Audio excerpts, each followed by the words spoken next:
Who was not the exponent of dependency theory. তো dependency থিওরির যিনি এক্সপোনেন্ট নন তিনি হচ্ছেন গুনার মার্ডাল।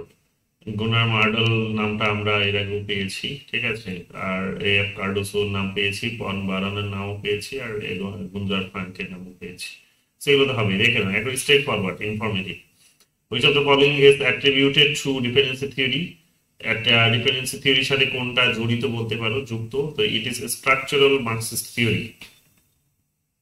কি কি অপশন আছে? It is non Marxian theory, it is modernisation theory, it is classical Marxian theory. Classical Marxian theory তো হবে না। ক্লাসিক্যাল মার্কসিয়ান থিওরি ওই ক্লাস স্ট্রাগলের কথা বলে, সেখানে একটা নির্দিষ্ট দেশের মধ্যে সেটা আবদ্ধ, বা বলতে পারো যে ক্যাপিটালিস্ট সিস্টেমের মধ্যে আবদ্ধ, সেখানে দুটো ক্লাসের কথা বলে, এবং ক্লাসগুলো হচ্ছে সেখানে সরাসরি দুটো গ্রুপের কথা বলছে, সংগঠনের কথা বলছে। আর এখানে আমরা ডিপেন্ডেন্সি থিওরির সাথে যেটা দেখতে পাই সেটা হচ্ছে নিও মার্কসিস্ট কিংবা স্ট্রাকচারাল মার্কসিস্ট থিওরি বলতে পারো, কাঠামোগত, যে এরা কি করে, পুঁজিবাদী যে কাঠামো সেই কাঠামোটার কথা বলছে। তো আলোচনা করতে গিয়ে আমরা তোমাদের সাথে এগুলো বলা হয়েছে যে কাঠামোগত ব্যবস্থার কথা বলছে, যে পুঁজিবাদী একটা বিশ্ব কাঠামো ব্যবস্থা আছে যেখানে কিছু রাষ্ট্রের অত্যধিক আছে আর যেখানে কিছু রাষ্ট্রের একেবারেই নেই, তো এই কাঠামোটার কথা বলছে। সো এটারই নয়া ভার্সন, যেটা নিউ মার্কসিস্ট ট্র্যাডিশন যেটা এসেছে তার সাথে জড়িত হচ্ছে এই ডিপেন্ডেন্সি থিওরি। তো এখানে যেহেতু স্ট্রাকচার আছে, তো মোস্ট অ্যাপ্রোপ্রিয়েট তার এখানে সেটাই হবে। মডার্নাইজেশন থিওরি তো হবেই না, তার কারণ ডিপেন্ডেন্সি থিওরি মডার্নাইজেশনের ক্রিটিসিজম করে, সমালোচনা করে।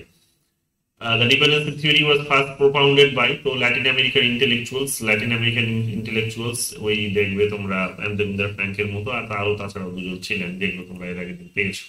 সো এগুলো হবে। তো ল্যাটিন আমেরিকার কথা এর আগেও তোমাদের বলেছি, সো তোমরা একটা জানো, স্ট্রেট ফরওয়ার্ড একবার ইনফরমেটিভ কোয়েশ্চেন্স।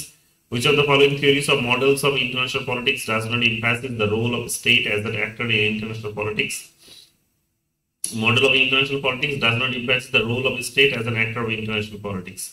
স্টেট গুলোকে এখানে অ্যাক্টর বলে মনে করছে না ইন্টারন্যাশনাল পলিটিক্সে, ঠিক আছে, জোর দেয় না।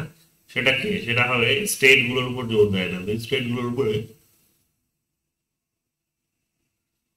interdependence and pluralist. Which of the following theories or models of international politics does not emphasize the role of the state as an actor in international politics? তো এটা এটা তোমরা মোস্ট অ্যাপ্রোপ্রিয়েট বলতে পারো, ডিপেন্ডেন্সি তো হবে না। ডিপেন্ডেন্সিটা এটা হওয়ার সময় রিয়েলিজমটা তো হবেই, স্টেটকেই এরা অ্যাক্টর হিসেবে ধরে। নিও রিয়েলিজমটাও হবে। ইন্টারডিপেন্ডেন্স অ্যান্ড প্লুরালিস্টটা হতে পারে, ঠিক আছে, মোস্ট অ্যাপ্রোপ্রিয়েট এটা। ডিপেন্ডেন্সিটা হবে না। ডিপেন্ডেন্সি গুলোতে স্টেটের কথা বলে তা। বলো কি বলছো, কে কি বলছো? স্যার আমার না মনে হচ্ছিল এটা নিও রিয়েলিজম হওয়া উচিত না স্যার। না Will না emphasize the role of state in international না politics. না, The এটা anarchy.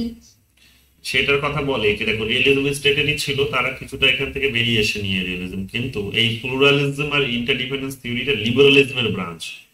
তো এরা কিন্তু লিবারালিজমের ব্রাঞ্চ, এরা যেহেতু লিবারালিজমের একটা ব্রাঞ্চ বলতে পারো, তো স্বাভাবিকভাবে এরা স্টেটের যে অস্তিত্ব সেটাকে স্বীকার করে না, ঠিক আছে। তো মোস্ট অ্যাপ্রোপ্রিয়েট প্লুরালিস্টটা হবে। তো এটা কারণ ইন্টারডিপেন্ডেন্স মানেই হচ্ছে সেটা লিবারালিজমের কথা বলে, লিবারালিজম বলে যে একে অপর উপর নির্ভরশীল। তো খানিকটা এরা আন্তর্জাতিক পরিসরও রাষ্ট্রের অস্তিত্বটাকে অবজ্ঞা করে, এবং তারা খানিকটা বলতে পারো যে কি বলবো, যে আহ রাষ্ট্রের অস্তিত্বটাকে অবজ্ঞাই করে আর কি। বলো কি বলছো? বলছি প্লুরালিস্টরা তো মানে অবজ্ঞা করে, মানে হচ্ছে একদমই যে অস্বীকার করছে সেটা তো না, ওরা অন্যান্য অ্যাক্টর গুলোকেও রেকগনাইজ করছে, যেটা লিবারেল মানে রিয়েলিস্টরা করেন, কিন্তু এটা তো না যে টোটালি ইগনোর করছে। কিন্তু রিয়েলিস্টদের প্রসঙ্গটা হচ্ছে, রিয়েলিস্টরা তো করে, মানে স্টেটকে অ্যাক্টর মনে করে, স্টেট এই অ্যাক্টর, মেইন অ্যাক্টর যদি এটা, সেটা হচ্ছে স্টেটই। নিউ রিয়েলিজম যখন আসলো তখন কিছুটা সেখান থেকে তারা ডিভিয়েট হচ্ছে, কিন্তু তার মানে এই নয় যে কমপ্লিট। বা কিন্তু প্লুরালিজমের শুরু থেকেই তোমরা দেখতে পারে যে এরা বহুত্ববাদকে স্বীকার করছে, বা ইন্টারডিপেন্ডেন্স যখন আমরা বলছি তখন সেটা লিবারাল এর গুলোরই কথা বলা হচ্ছে, লিবারাল থিওরিজেরই কথা বলা হচ্ছে কাহিনী ঘুরিয়ে। তো ওখানে তোমাদের স্টেটের একটা একটা ইয়ে দেখতে পাবে তোমরা, ঠিক আছে। ওখানে তোমরা স্টেটের একটা, মানে কি বলবো, রোল নিয়ে তাদের একটা এত বড় মানে দাবি থাকবে না। রোল স্টেট নিয়ে তারা বলে যে না, স্টেট নয়, বিভিন্ন অর্গানাইজেশন ছিল, ইনস্টিটিউশন ছিল, এগুলো, এবং তারা ইন্ডিভিজুয়ালের উপর বেশি করে জোর দেয়। স্টেটকে বাইপাস করে, আবার বিভিন্ন যে ইন্টারন্যাশনাল ইনস্টিটিউশনস গুলো আছে, রিজিওনাল অর্গানাইজেশন গুলো আছে, সেগুলোর উপর বেশি করে জোর দেয়। সো এটা মোস্ট অ্যাপ্রোপ্রিয়েট হচ্ছে এটা হবে, কিন্তু ডিপেন্ডেন্সি হবে না, এটা হওয়া উচিত। এটা আমি কারেক্ট করে দেবো পরে, ঠিক আছে, এটা আমি পরে কারেক্ট করে দেবো। চলে আসবো পরের নম্বর, 5 নম্বর। The concept of a centre and periphery is central to, তার নতুন করে বলার কিছু নেই। Dependency theory, which of the following is not true about dependency theory? তো ডিপেন্ডেন্সি থিওরি সম্পর্কে কথা ঠিক না। It is talked about agency and mode of revolutionary change. It talked about agency and mode of revolutionary change. It talks about agency. Which of the following is not true about dependency theory? তাহলে it is a Marxist theory, it is a Leninist theory, it talks about fourfold classification of classes, it talks about agency and mode of revolutionary change. Revolutionary change না, একটু confusion আছে এইগুলো নিয়ে, যে four classification of classes, এগুলো তো আমরা পাই না জেনারেলি। কোয়েশ্চেন্সটা তো গন্ডগোল আছে একটু, গুজরাট 2014 সালের কোয়েশ্চেন্স। মার্কসিস্টটা হবে, লেনিনিস্টটাও আমি ধরে নিচ্ছি হবে, কারণ মার্কসিস্ট লেনিনিস্টের ট্র্যাডিশনসটাই বেসিক্যালি ডিপেন্ডেন্সির দিকে গেছে, এদের আর্গুমেন্ট গুলো, ঠিক আছে। কিন্তু ফোর ক্লাসিফিকেশন, এটা নিয়ে একটু সন্দেহ আছে, ফোর ক্লাসিফিকেশনের কনসেপ্টটা, আর এটা তো শুনিনি কখনো। রিভলিউশনারি চেঞ্জের কথা তারা বলে, কিন্তু রিভলিউশনারি চেঞ্জ ডিপেন্ডেন্সি থিওরিতে, ইন্টারন্যাশনাল রিলেশনসে ডিপেন্ডেন্সি থিওরিতে রিভলিউশনারি চেঞ্জ আমার মনে হচ্ছে বরং এটা ঠিকই হওয়া উচিত। রিভলিউশনারি চেঞ্জ, তারা যখন বিকল্প স্টেট গুলো যখন মানে বাণিজ্যটাকে মানে ট্রেড গুলোকে যখন ফোকাস করছে এবং বিকল্প কিছু তারা বলার যখন চেষ্টা করছে, তখন তারা স্টেট গুলোকে শক্তিশালী হওয়ার কথা বলছে। স্টেট গুলোকে শক্তিশালী হওয়ার কথা বলে তারা তো রিভলিউশনারি চেঞ্জেরই এক প্রকার কথা বলছে। তো এটা হওয়া উচিত, কারণ এটা না হওয়ার মধ্যে আসে। এটা ফোর ক্লাসিফিকেশন অফ ক্লাসেস, ক্লাসে তো প্রসঙ্গ এখানে আসেই না। মানে আইআরএ ডিপেন্ডেন্সি থিওরির কথা বললে ক্লাসের কনসেপ্ট এখানে আসছে না, এখানে হচ্ছে গ্রুপ অফ স্টেট বা কোর এবং পেরিফেরির প্রসঙ্গ, ঠিক আছে। তো এটা হবে না, এটা হওয়া উচিত এখানে, এখানে এটা হওয়া উচিত। চলে আসো পরের প্রশ্ন। Who applied the theory of dependency which was generalised from the Latin American experience to rest to the to the rest of the world? Who applied the theory of dependency which was generalised from the Latin American experience, এটা আর কি বলবো, Wallerstein, ঠিক আছে। Dependency theory which was generalised from the Latin American experience to rest of the world, যে যে Latin আমেরিকার দেশগুলোকে সামনে রেখে বা বেস করে সেখানে ওরা বিশ্বের মধ্যে এই থিওরিটিকে অ্যাপ্লাই করার চেষ্টা করেছিল, যে যেহেতু তারা অনুন্নত দেশ হিসেবে তাদের অবস্থা এইরকম, তাহলে বাকিগুলোরও একই রকম অবস্থা হবে। তো এইরকম ভাবে তারা বিশেষ করে তোমরা দেখতে পাবে যে এইগুলোকেই তারা টার্গেট করেছিল। এটা হবে ইমানুয়েল অ্যান্দ্রে ফ্রাঙ্ক যে হবে না এটা নয়, ইনিও হওয়া উচিত। বাট এখানে দিয়েছে গুজরাটের কোয়েশ্চেন গুলো একটু আগের কোয়েশ্চেন ছিল, 2017 সালের আগে, মানে কেমন যেন মনে হতো, মানে তখন তো ওদের চ্যালেঞ্জ করারও অপশন ছিল না, মানে যা খুশি তাই করেছে। একটু গন্ডগোল আছে এদের, মানে কনসেপচুয়াল কোয়েশ্চেন তৈরি করতে গিয়ে গুলিয়ে ফেলে এরা নিজেরাই। 8 নাম্বার দেখো কি বলছে। 8 নাম্বার বলছে match list 1 list 2 and select the correct answer from the code below. Samir Amin, Andre Frank, F Henrique Cardoso আর হচ্ছে পল সুইচি। তো এগুলো তোমরা জানোই, এগুলো সবই বলা হয়েছে, এগুলো সবই বলা হয়েছে, এগুলো দেখে নিও। কিন্তু এখানে জেনুর এম এ তে দিয়েছে, জেনুর এম এ তে কোয়েশ্চেন একটু ডিফিকাল্টি হয়, স্বাভাবিকভাবে একটুখানি দেখে নিও, ঠিক আছে। Dependency development accumulations and world scale যেগুলো এখানে বলা হয়েছে সেগুলো ভালো করে দেখে নিও। এগুলো তোমরা সাধারণ মানে তাদের বইয়ের ধার নাম, নতুন করে বলার কিছু নেই, তোমাদের বইয়ের লিস্ট দিয়েছে সেখানেই আছে। Straight forward informative questions. Which one of the following approaches or models of international politics does not give importance to the role of state as an actor? Which one of the following approaches or model of international politics does not give importance to the role of the state as an actor? আবার এখানে বলেছে dependency theory স্টেটকে একটা ধরে না, এখানে ইন্টারডিপেন্ডেন্স প্লুরালিস্ট মডেলও আছে। কোয়েশ্চেনটা আমি দেখবো পরের দিকে কেন এটা হচ্ছে, ঠিক আছে। বারবার এখানে এটাই বলছে কেন, দেখবো আমি, কিন্তু এখানেও আমি তাও প্লুরালিস্ট মডেলটাকেই ধরলাম। Who among the following dependency theories added the concept of semi-periphery? Who among the following dependency theories added the concept of semi-periphery? তো semi-periphery ধারণা তোমরা জানো, জিমেনুয়েল ওয়ালস্টাইন দিয়েছিলেন, ওয়াল সিস্টেম থিওরির মধ্যে এই আইডিয়া কোয়েশ্চেনটা যাওয়া উচিত। এটা দেখো নেটে এসেছে 2020 আর 21 সালে, ঠিক আছে। 2021 যে মার্চ সাইকেল ছিল সেখানে এসেছে। Consider the following, Andre Frank, dependent accumulations and underdevelopment. dependent accumulations under development, Samir Amin accumulations on world scale. The above was absolutely. তো এটা ডিপেন্ডেন্সি থিওরি জানো, এগুলো পড়ানো হলো তোমাদের, তোমরা এগুলো স্ট্রেট ফরওয়ার্ড ইনফরমেটিভ কোয়েশ্চেন যা দেওয়া হয়েছে ওখান থেকে এসেছে। Dependency syndrome in international relations associated with which of the following traditions. তো ডিপেন্ডেন্সি সিনড্রোম এটা আর কি হবে, মার্কসিজম হবে, কারণ এখানে কি আছে, আর রিয়েলিজম আছে, পোস্ট স্ট্রাকচারালিজম হবে না, লিবারালিজম হবে না, মার্কসিজম হবে। কারণ ডিপেন্ডেন্সি যখন বলবে তখন সেটা মার্কসিজমেরই একটা পার্ট, নিয়ে মার্কসিজমের মধ্যে চলে আসে, তো এটা মার্কসিজম। তো দেখো একটু ঘুরিয়ে দিয়েছে 22 সালের কোয়েশ্চেন, কিন্তু দেখো এটা কিন্তু জানা মানে মার্কসিস্ট। চলে আসো 13 নম্বর, according to the dependency theory root cause behind the under development of third world countries. Root cause যে উন্নয়ন তৃতীয় বিশ্বের দেশগুলোর অনুন্নতির মূল কারণ কি? মূল কারণটা হচ্ছে এখানে বলছে social and economic development of this countries is control by the external forces. এটাও ঠিক, মানে এটা ঠিকই যে সামাজিক এবং অর্থনৈতিক যে উন্নতি এই সমস্ত দেশগুলো, তৃতীয় বিশ্বের দেশগুলোর সামাজিক এবং অর্থনৈতিক উন্নতি প্রথম বিশ্বের দেশগুলো কিন্তু কন্ট্রোল করে, প্রথম বিশ্বের দেশগুলো কন্ট্রোল করে, অর্থাৎ আমেরিকা এবং ইউরোপ মহাদেশের যে সমস্ত বড় বড় দেশগুলো আছে তাদের কথা বলা আছে, যারা একটা সময় এই সমস্ত দেশগুলিতে এসে কি করেছিল, কলোনি স্ট্যাবলিশ করেছিল তাদের। Military rule in this countries না, এটা হবে না, মানে থিওরির আর্গুমেন্ট হিসেবে যদি আমরা ধরি ডিপেন্ডেন্সি, তো এটা মিলিটারি রুল হবে না। ঠিক আছে, ক্রিটিসাইজ করে অনেকে বলার চেষ্টাই করেছে যে তাদের পলিটিক্যাল সিচুয়েশন সেখানে অনেকটা দায়ী, এবং সেখানে দেখা যাবে যে পলিটিক্যাল সিচুয়েশন অনেক দেশে হয়তো মিলিটারি রুল এস্টাবলিশ হয়েছে, কিন্তু এই থিওরিতে সেটা বলেনি, এটা ক্রিটিসিজমে এসেছে, তো সেই কারণে আমরা এটাকে নিতে পারবো না। পলিটিক্যাল ইনস্টেবিলিটি এটাও ক্রিটিসিজম হিসেবে এসেছিল, increasing corruption in this countries এটাও ক্রিটিসিজমে এসেছিল, কিন্তু সরাসরি যে এই থিওরিটি যেটির কথা বলেছে যে বিষয়টি সেটা হচ্ছে এটা। তো the number questions unequal exchange is the formulation of, তো ফর্মুলেশন অফ সামির আমিন জানো তোমরা, আনইকুয়াল এক্সচেঞ্জের কথা তিনি বলেছেন এর আগে, স্ট্রেট ফরওয়ার্ড মানে একবারে ইনফরমেশনে যা দেওয়া হয়েছে তোমাদের মেটেরিয়ালসে সেখান থেকে স্ট্রেট ফরওয়ার্ড জিজ্ঞেস করেছে। The country which is quoted by Cardoso to argue that there would be meaningful associated dependent development, তো ব্রাজিল। ঠিক আছে, কার্ডোসো ব্রাজিলের এক্সপিরিয়েন্সটাকে তুলে ধরার চেষ্টা করেছেন, এটা একটু ভালো করে নোট করো, এটা কোয়েশ্চেন্সটা খুব গুরুত্বপূর্ণ হতে পারে। ঠিক আছে, এই কোয়েশ্চেন্সটা গুরুত্বপূর্ণ হতে পারে, কারণ এই ধরনের কোয়েশ্চেন ইজি করবে কিন্তু দেখবে গভীরে গিয়ে জিজ্ঞেস করবে। সো এটা ব্রাজিল, এবং এই ধরনের কোয়েশ্চেন জিজ্ঞেস করেছে ওয়েস্ট বেঙ্গল স্টেটও এর আগে।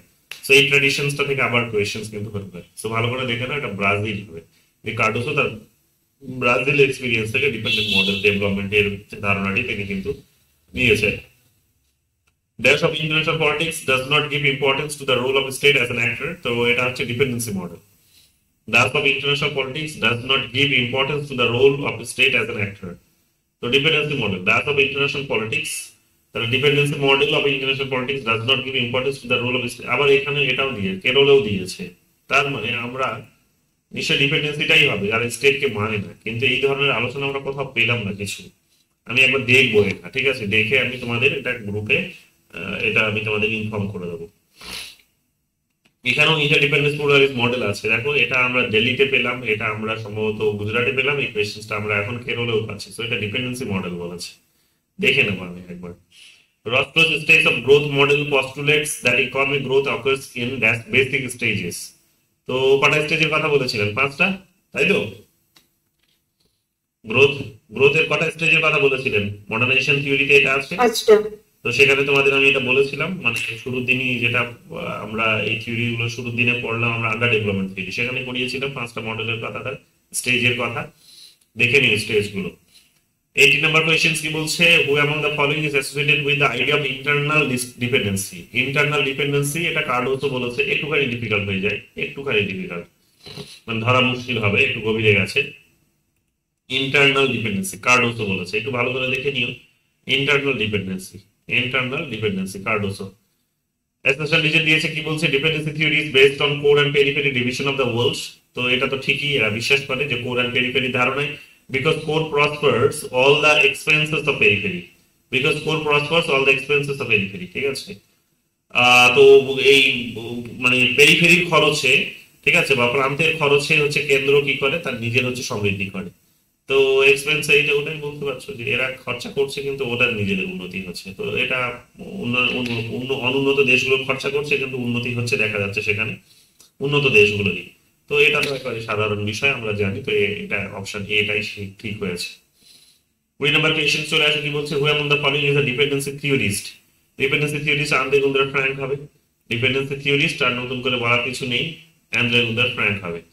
Who, which of the following thinker belongs to the dependency school of thought? Which of the following thinkers belong to the dependency school of thought?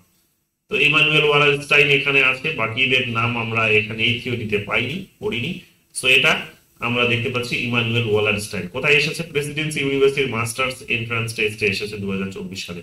So ভালো করে এটা দেখতে হবে যারা মাস্টার্স এর জন্য রেডি হচ্ছে তাদের জন্য। Which one of the following statement is false about dependency theory in international relations? Which one of the following statements is false বলেছে ইন্টারন্যাশনাল ডিপেন্ডেন্সি থিওরি সম্পর্কে? কোনটা ফলস বলেছে দেখো। Underdeveloped states deliberately perpetuate a vicious circle of dependence.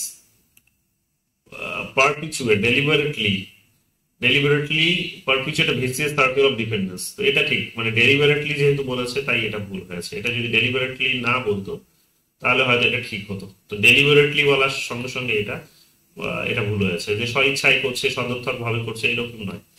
Dependency theory appears in the 1950s as a critical reaction to the conventional approaches to economic development. ঠিক, এটা আমরা জানি। আমি ওই কারণে তোমাদের এমার্জিং পিরিয়ডটাও মেনশন করে দিয়েছি, দেখো সেটাই অলরেডি তাহলে কমন পেয়ে গেছো। Dependency theory focused on global inequalities, এটাও ঠিক, যে বিশ্বের মধ্যে যে অসাম্য আছে সেই অসাম্যের অবস্থাটিকে সেখানে সে কেন্দ্রভূত করে তার আলোচনায়। আর গ্লোবাল ইনইকুয়ালিটিস আর the result of the capitalist world economy, এটাও তারা বিশ্বাস করে, কিন্তু এখানে ডেলিবারেটলি থাকার কারণে ভুল হয়ে গেল। ঠিক আছে, চলো চলে আসো পরের প্রশ্ন। Dependency theory drew its inspiration from the experience of which continent? Dependency theory drew its inspiration from the experience of which continent? তো এটা ল্যাটিন আমেরিকার, নতুন করে বলার কিছু নেই। বারবার যখনই তোমাদের ডিপেন্ডেন্সি ওয়ার্ল্ড সিস্টেম থিওরি এগুলোর কথা বলতে আসবে, তখনই তোমরা আন্ডার ডেভেলপমেন্টের কথা বলবে, তখন ল্যাটিন আমেরিকার উদাহরণটাই সামনে নিয়ে আসবে। ডিপেন্ডেন্সি থিওরি ডিউটস আবার রিপিট কোয়েশ্চেন ওয়েস্ট বেঙ্গল স্টেটে, এটা 2023, আর ওটা কোথায়? এটা ওয়েস্ট বেঙ্গল স্টেটে 2018। দেখো, সো ভালো করে দেখে নাও, এখানে পরিষ্কার ল্যাটিন আমেরিকা পুরো কন্টিনেন্টের কথা বলেছে। এরপরে হয়তো তোমাকে ওই কার্ডোসের এক্সপেরিয়েন্স থেকে প্রশ্ন করতে পারে যে কোন দেশ, তো তখন হয়তো ব্রাজিল হবে। সো ভালো করে ওই কোয়েশ্চেনটাও নোট করো, কেরলে যেটা আসবে। তো এটা ভালো করে দেখে নাও, ওয়েস্ট বেঙ্গল স্টেটে এসেছে, আবার রিপিট হতে পারে। অলরেডি রিপিট হয়েছে 18 সাল, তাই 18 সালে একবার আর 23 সালে আরেকবার। সো এখানে আবার সেটা রিপিট হতে পারে। Who of the following advocated the dependency theory of development administration? Who of the following advocated the dependency theory of development administration? তো dependency theory of development administration Surendraনাথ ফ্র্যাঙ্ক। ঠিক আছে, এখানে বাকি নামগুলো হচ্ছে সবই পাবলিক অ্যাডমিনিস্ট্রেশনের নাম, কাজেই এখানে ডিপেন্ডেন্সি থিওরির সাথে এরা কেউ যায় না। তো ভালো করে দেখে নাও।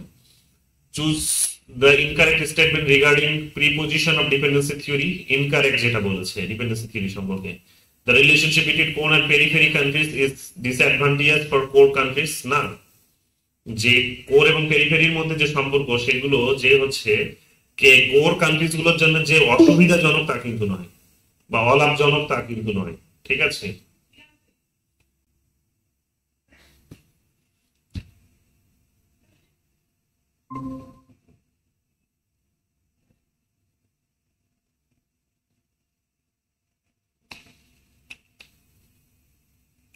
কতটা শুনতে পাওনি তোমরা?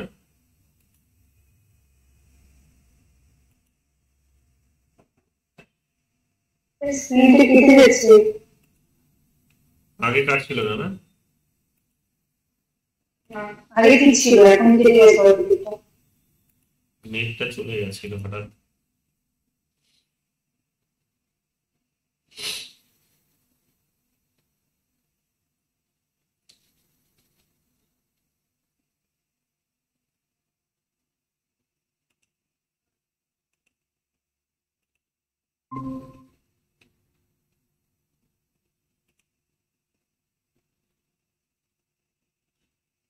এখনো তাই না?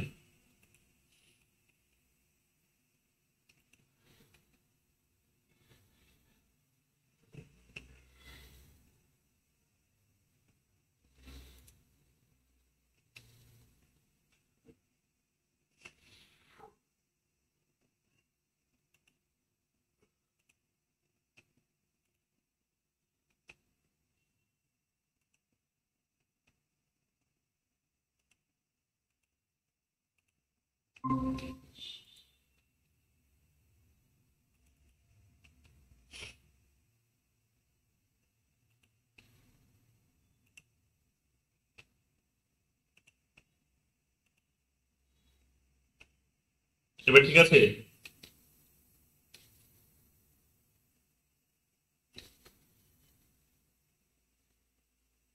হ্যাঁ স্যার ঠিক আছে।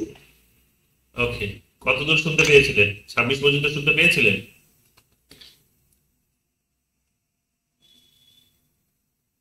না এই কোশ্চেনটা শুনতে পারিনি সেটাই। আচ্ছা, এখানে বলেছে ইনকারেক্ট স্টেটমেন্ট। ইনকারেক্ট স্টেটমেন্ট বলছে the relationship between core and periphery countries is disadvantageous for core countries. যে কেন্দ্র এবং প্রান্তের যে দেশগুলোর মধ্যে যে সম্পর্ক, সেই সম্পর্ক নাকি কেন্দ্রীয় কান্ট্রিগুলোর জন্য বা কেন্দ্রের কান্ট্রিগুলোর জন্য নাকি এখানে অলাভজনক। না, তা তো নয়। এই সম্পর্কটা বেসিক্যালি দেখা যাবে কার জন্য, এটা হচ্ছে উল্টোটা, এটা প্রান্তিক দেশগুলোর জন্য অলাভজনক, প্রান্তিক প্রান্তিক দেশগুলো। কিন্তু এখানে তো কোর কান্ট্রিজ গুলোর কথা বলেছে, যে কোর কান্ট্রিজ গুলোর জন্য নাকি অলাভজনক না, অসুবিধাজনক বা অলাভজনক, তা তো নয়। এটা হচ্ছে উল্টোটা হবে, প্রান্তিক হবে এখানে, অর্থাৎ পেরিফেরি হবে। তো এই কারণে এটা ভুল হয়েছে। তার বাকিগুলো কি ঠিক আছে কিনা দেখে নিই। Developing or underdeveloped countries do not exist in isolation. They can only be world economic and political system. They can only be world economic and world system.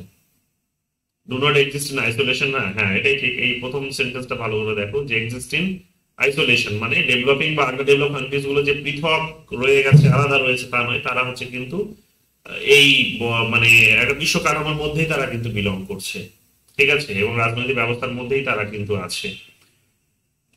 As long as capitalists remain the dominant world, as long as capitalism remains the dominant world economic system, there is no reason for the situation of developed and underdeveloped countries to change. কি বলছে? As long as capitalism remains the dominant world economic system, as long as capitalism remains the dominant world economic system, there is no reason for the situation of developed and underdeveloped countries to change. যতদিন পর্যন্ত এখানে কি থাকবে, এই যে পুঁজিবাদী ব্যবস্থা যেখানে এখানে এক্সিস্ট করবে, ঠিক আছে, বা এই এই আধিপত্যবাদী যে বিশ্ব অর্থনৈতিক ব্যবস্থা, সেখানে ক্যাপিটালিস্ট ব্যবস্থা বা পুঁজিবাদী ব্যবস্থা যতদিন বিরাজ করবে, ততদিন বলছে কি এখানে, there is no reason for the situation of developed and underdeveloped countries to change. ততদিন পর্যন্ত এই যে উন্নত এবং অনুন্নয়নশীল দেশগুলোর মধ্যে যে সম্পর্ক খানিকটা বলতে পারো, বা তাদের যে অবস্থা, সেটার মধ্যে বিশেষ কোনো পরিবর্তন ঘটবে না। ঠিকই, কারণ ক্যাপিটালিস্ট সিস্টেমটাকেই তারা এখানে ব্লেম করছে, যে ক্যাপিটালিস্ট সিস্টেমে আলটিমেটলি এই ধরনের একটা কি দিয়েছে, ক্যাপিটালিস্ট সিস্টেমে এই ধরনের একটা কিন্তু আনইকুয়াল রিলেশনস কে এস্টাবলিশ করেছে। সো এটা আমরা পরিষ্কার করে জানি। Poor states are impoverished and rich one enriched by the way poor states are integrated into the world system. Poor states are impoverished and rich one enriched by the way poor states are integrated into the world system. কি বলছে? Poor states are impoverished and rich one enriched by the way poor states are integrated into the world system. যেভাবে বিশ্ব ব্যবস্থার সাথে হচ্ছে গরিব দেশগুলো যুক্ত হচ্ছে, যখনই তারা যুক্ত হচ্ছে তখনই সেখানে ক্যাপিটাল সিস্টেম তাদেরকে খেয়ে ফেলছে, বলতে পারো তার যে সম্পদ সেটাকে কিন্তু শোষণ করতে শুরু করছে। এগুলো সবই ঠিক। তাহলে ভুল হয়ে গেল ওটা, একেবারে সহজ একটা শব্দ দিয়েই ভুল করে দিয়েছে। চলে আসো পরের প্রশ্ন। পরের প্রশ্ন কি বলছে? Which one of the following approaches or model of international politics does not give importance to the role of state as an actor? Which one of the following approaches or model of international politics does not give importance to the role? আবার দেখো একই জিনিস repeat করছে, এটা হচ্ছে dependency theory বলেছে, আবার কেরলেই এসেছে, যে স্টেট কে এখানে নাকি স্টেট নাকি গুরুত্ব দেয় না, ডিপেন্ডেন্সি থিওরি স্টেট কে নাকি অ্যাক্টর হিসেবে মনে করে না। সো দেখবো, the dependency theory emphasizes on close cooperation among the third world countries. Among the dependency theory emphasis on close cooperation among the third world countries. The close cooperation among the third world countries. কেন? কারণ তৃতীয় বিশ্ব দেশগুলো হচ্ছে যে তারা যেহেতু অনুন্নত, তারা নিজেদের মধ্যে যতক্ষণ না কোনো সংগঠন গড়ে তুলতে পারবে, নিজেদের মধ্যে যতক্ষণ না সহযোগিতা এস্টাবলিশ করতে পারবে, ততক্ষণ তাদের এই মানে তাদের পাওয়ারটা মানে ওই উন্নত দেশগুলোর পাওয়ারের সাথে কিন্তু সেটা লেভেলে আসবে না। তো লেভেল ম্যাচিং না হলে কি হবে, না হলে মুশকিলটা হবে যে সেখানে একটা প্রেসার ক্রিয়েট করতে পারবে না, মুশকিলটা হবে এটা। যেমন এই মুহূর্তে দেখো, যে ডোনাল্ড ট্রাম্প একাই মানে এমন একজন লিডার বা এমন একটি দেশের লিডার যে তিনি কি করলেন, একা হাতে ঘোষণা করে দিলেন যে তিনি গোটা বিশ্বে এবার একটা ট্রেড ওয়ার শুরু করবেন। তো ওটা গোটা বিশ্বের বিভিন্ন দেশগুলোর মধ্যে সেখানে দেখলেন কি দেখা গেল যে তিনি মানে ট্যারিফ রেটসটা তিনি বাড়িয়ে দিলেন। এবং এই ট্যারিফ রেটস এর ধাক্কা কিন্তু এখন প্রত্যেকে সামলাতে হচ্ছে, কিন্তু প্রত্যেকে এটাকে সামলানোর জন্য তারা কি করছে, প্রত্যেকে এখান থেকে মুক্তি পাওয়ার জন্য বা একটুখানি ব্যালেন্স করার জন্য সামলানোর জন্য এই ধাক্কাটা কি করছে বা লসটা যেটা তাদের হচ্ছে সেটা পুষিয়ে নেওয়ার জন্য তারা কি করছে না, তারা তারা নিজেদের প্রোডাক্টের দামটাকে এক প্রকার বলতে পারো কম রাখছে, বা যে ট্যারিফ গুলো ট্যাক্স গুলো বসে সেগুলো কম রাখছে, কিংবা কিংবা ওদের দেশের কোম্পানি গুলোকে একটু ফেভার দেওয়ার চেষ্টা করছে আমাদের দেশে, যাতে করে একটা ব্যালেন্স পজিশন তৈরি হয়, তাই না? কিন্তু এটা ইন্ডিভিজুয়ালি প্রত্যেকে করছে, কিন্তু তারা এই উদ্যোগটা নিতে পারছে না যে ডোনাল্ড ট্রাম্প একাই এটা করেছে, চলো তো আমরা সবাই মিলে একসঙ্গে একটা জোট তৈরি করি, জোট তৈরি করে আমরা ডোনাল্ড ট্রাম্পকে গিয়ে বলবো যে না, তুমি যা খুশি করো, আমরা সবাই একজোট আছি, প্রত্যেকে ইন্ডিভিজুয়ালি বেশ কতগুলো আমরা সিদ্ধান্ত নেব, নিয়ে তোমার দেশের এই অর্থনীতিকে দুর্বল করার চেষ্টা করবো। এই কথাটা কেউ বলতে পারছে না। তোমরা দেখবে সম্ভবত কোন দেশের এটা প্রধান যেন সাউথ আফ্রিকা, সাউথ আফ্রিকার যিনি প্রেসিডেন্ট আছেন তিনি বলেছেন যে তিনি ওই যে যে যে এটা জল ফল বোধহয় ওখানে পৌঁছয় না কি করে এরকম একটা কিছু দেখছিলাম। তো সেখান থেকে তারা 120 বিলিয়নের মতো, সেখানে 120 বিলিয়নের মতো রুপিস তারা প্রত্যেক বছর সেখানে ইউএস কে তারা কিন্তু এটা একটা লাভ দেয়। এখন তারা হয়তো বলছে যে, তারা বলছে যে আমেরিকা আমাদের উপর এরকম একটা মানে ট্যাক্স বসাচ্ছে, চলো ট্যারিফ বসাচ্ছে, চলো আমরা এই ধরনের একটা পদক্ষেপ নেবো যে আমরা এটা তোমাকে আর দেবো না। সো বিজনেস তার বেসিক্যালি তার সাথে করবে না, এই ধরনের একটা কথা। তাহলে আমেরিকা একটা ধাক্কা দিতে চেয়েছে সে একাই, কিন্তু অন্য কান্ট্রিজ গুলো কিন্তু এই সাহসটা কেউ দেখাতে পারছে না। মানে ইন্ডিয়ার মতো দেশের দিকে তাকিয়ে দেখো যে আমরা কিন্তু কি করছি, যে আমরা আমরা কিন্তু বলছি যে না চলো আমরা বরং একটুখানি আমাদের প্রোডাক্টের দামটাই কমিয়ে দিই, বা আমরা যেগুলো ইম্পোর্ট করি ওদের দেশ থেকে সেগুলোর উপর একটুখানি আমাদের দেশে এসে যে সমস্ত কোম্পানি গুলো ব্যবসা করছে তাদের জন্য একটুখানি বেনিফিট দেওয়ার চেষ্টা করি। সো দিস ইজ হাউ আমরা একটু ব্যালেন্স ক্রিয়েট করার চেষ্টা করবো। কিন্তু আমার, এবং এটাই হচ্ছে ওদের শক্তি। তো আমরা যদি একজোট হয়ে এখানে সাউথ আফ্রিকা যেটা এক্সপোর্ট করে ওদেরকে সেটা বলবো যে আমি আর তোমাকে করবো না, আমরা যেটা এক্সপোর্ট করি আমরাও যদি বলি যে তোমাকে আমি আর করবো না, আরো 50টা দেশ যদি এরকম করে একসাথে বলার চেষ্টা করে, তাহলে দেখবো ওদের অর্থনীতি কিন্তু অনেকটাই ধাক্কা খাবে। কিন্তু সেই ইনিশিয়েটিভটা নেওয়ার জন্য যে কনসলিডেশনের দরকার আছে বা একটা কোঅপারেশনের দরকার আছে এই সমস্ত দেশগুলো নিজেদের মধ্যে, সেটা কিন্তু নেই। আর এটাই হয়ে গেছে ওর অস্ত্র। তো এখানে আমরা কি দেখতে পাবো, কি বলছো, কিছু বলছো?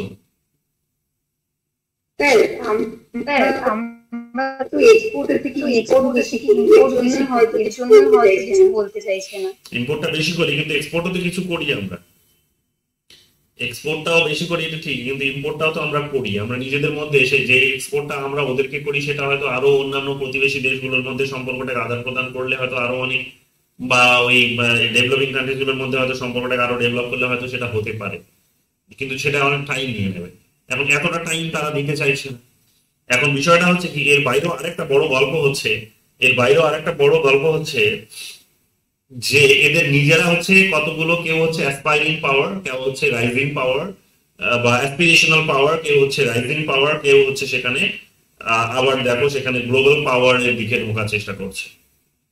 তো ফলে এদের মুশকিলটা হয়ে গেছে কি, এরাও যেহেতু ধীরে ধীরে ওই এখন মানে এই বলে না যে যে যায় জঙ্গলে, মানে যে চেয়ারে, মানে যে যায় জঙ্গলে সেই ভাই রাজা, বনের রাজা। তো কাইন্ড অফ সেই ধরনেরই, যে চেয়ারে যে বসতে যাচ্ছে, রাজনীতির চেয়ারে যে বসতে যাচ্ছে, সেই রাজনীতির গল্পটা সে কিন্তু প্র্যাকটিস করতে শুরু করছে। সে নিজে তখন রাজা হওয়ার নীতিটাকে প্র্যাকটিস করার দিকে ধীরে ধীরে চলে আসে, অর্থাৎ এক্সপ্লয়টেশনের যে নীতি, সেটাও তো তখন নিজেও প্র্যাকটিস করার চেষ্টা করছে তো টু সাম এক্সটেন্ট। তো ফলে সে কখনো চাইবে না যে উন্নত দেশের সঙ্গে তার ফাইট হোক, কারণ তাকেও তো তখন ঘেরাও করবে, কারণ বাকিরা তো তাকে তো ওই দৃষ্টিতেও দেখবে। তো মুশকিলটা হচ্ছে, যেমন নন অ্যালাইন মুভমেন্ট ভেঙে যাওয়ার একটা বড় কারণ ছিল এটাও কিন্তু, যে সেখানে বলা হয়েছিল যে কোনো দুটো ব্লক থেকে কোনো দেশে তারা বিলং করবে না, তারা নিউট্রাল থাকার চেষ্টা করবে, এবং কোনো রকম ভাবে নিজের দেশে তারা হচ্ছে মানে ওই দেশগুলোর সাথে, দুটো দেশের সাথে কোনো রকম ভাবে মিলিটারি এগ্রিমেন্ট করবে না, নিউক্লিয়ার এগ্রিমেন্ট করবে না, কোন রকম ভাবে তাদের নিজেদের ভূখণ্ডটাকে তারা হচ্ছে এই আইদার সাউথ আফ্রিকা অর হচ্ছে either Soviet union or America, কাউকেই সেখানে সেটা দেবে না, যাতে করে তারা এখানে মিলিটারি ডেপ্লয়মেন্টের কাজ করতে পারে। কিন্তু এই দেশগুলো তো সেটা তো করতে পারেনি। তার অন্যতম কারণ, যেমন ইন্ডিয়ার উদাহরণ নিয়ে নাও, ইন্ডিয়া এটা রক্ষা করতে পারেনি। যেটা অনেকেই সবাই বলে যে কেন রক্ষা করতে পারিনি, যে কমপ্লিট নিউট্রাল আমরা না থাকার অন্যতম কারণ হচ্ছে যে আমরা আমরা বড় হতে চেয়েছিলাম। তো কোথাও এই গ্রুপ থেকে আমরা বেরোতে চাইছি, যেহেতু আরো গ্রুপে থাকলে যে লাভটা পাবো তার থেকে বেশি আমরা লাভ পাবো যে যদি আমরা সোভিয়েত ইউনিয়নের সঙ্গে গিয়ে যদি আমরা এখন একটা এগ্রিমেন্ট করি, তো বা আমেরিকার সাথে যদি আমরা এখন 2005 সালে থেকে যেটা এগ্রিমেন্ট করলাম 123 এগ্রিমেন্ট বা নিউক্লিয়ার এগ্রিমেন্ট, সেটা যদি করি তো আমাদের লাভটা হবে, অনেক বড় লাভ হবে সেটার থেকে।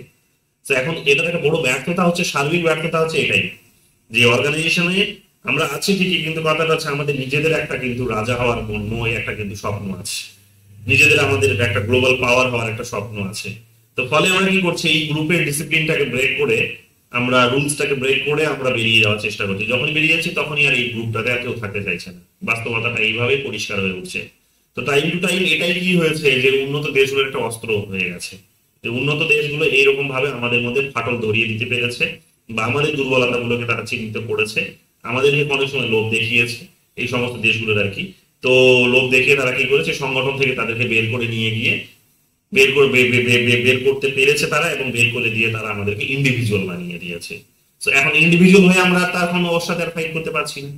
তো এইটা হচ্ছে তাদের একটা অস্ত্র, আমাদেরকে এইরকম ভাবে সংগঠিত হয়ে থাকতে দিচ্ছে না। তো ওই গল্পগুলোই তোমরা এখানে পাবে, দেখবে যে তৃতীয় বিশ্বের দেশগুলো এটা একটা বড় অস্ত্র, সেটা হচ্ছে যে তারা নিজেদের মধ্যে কোঅপারেশনটা নেই।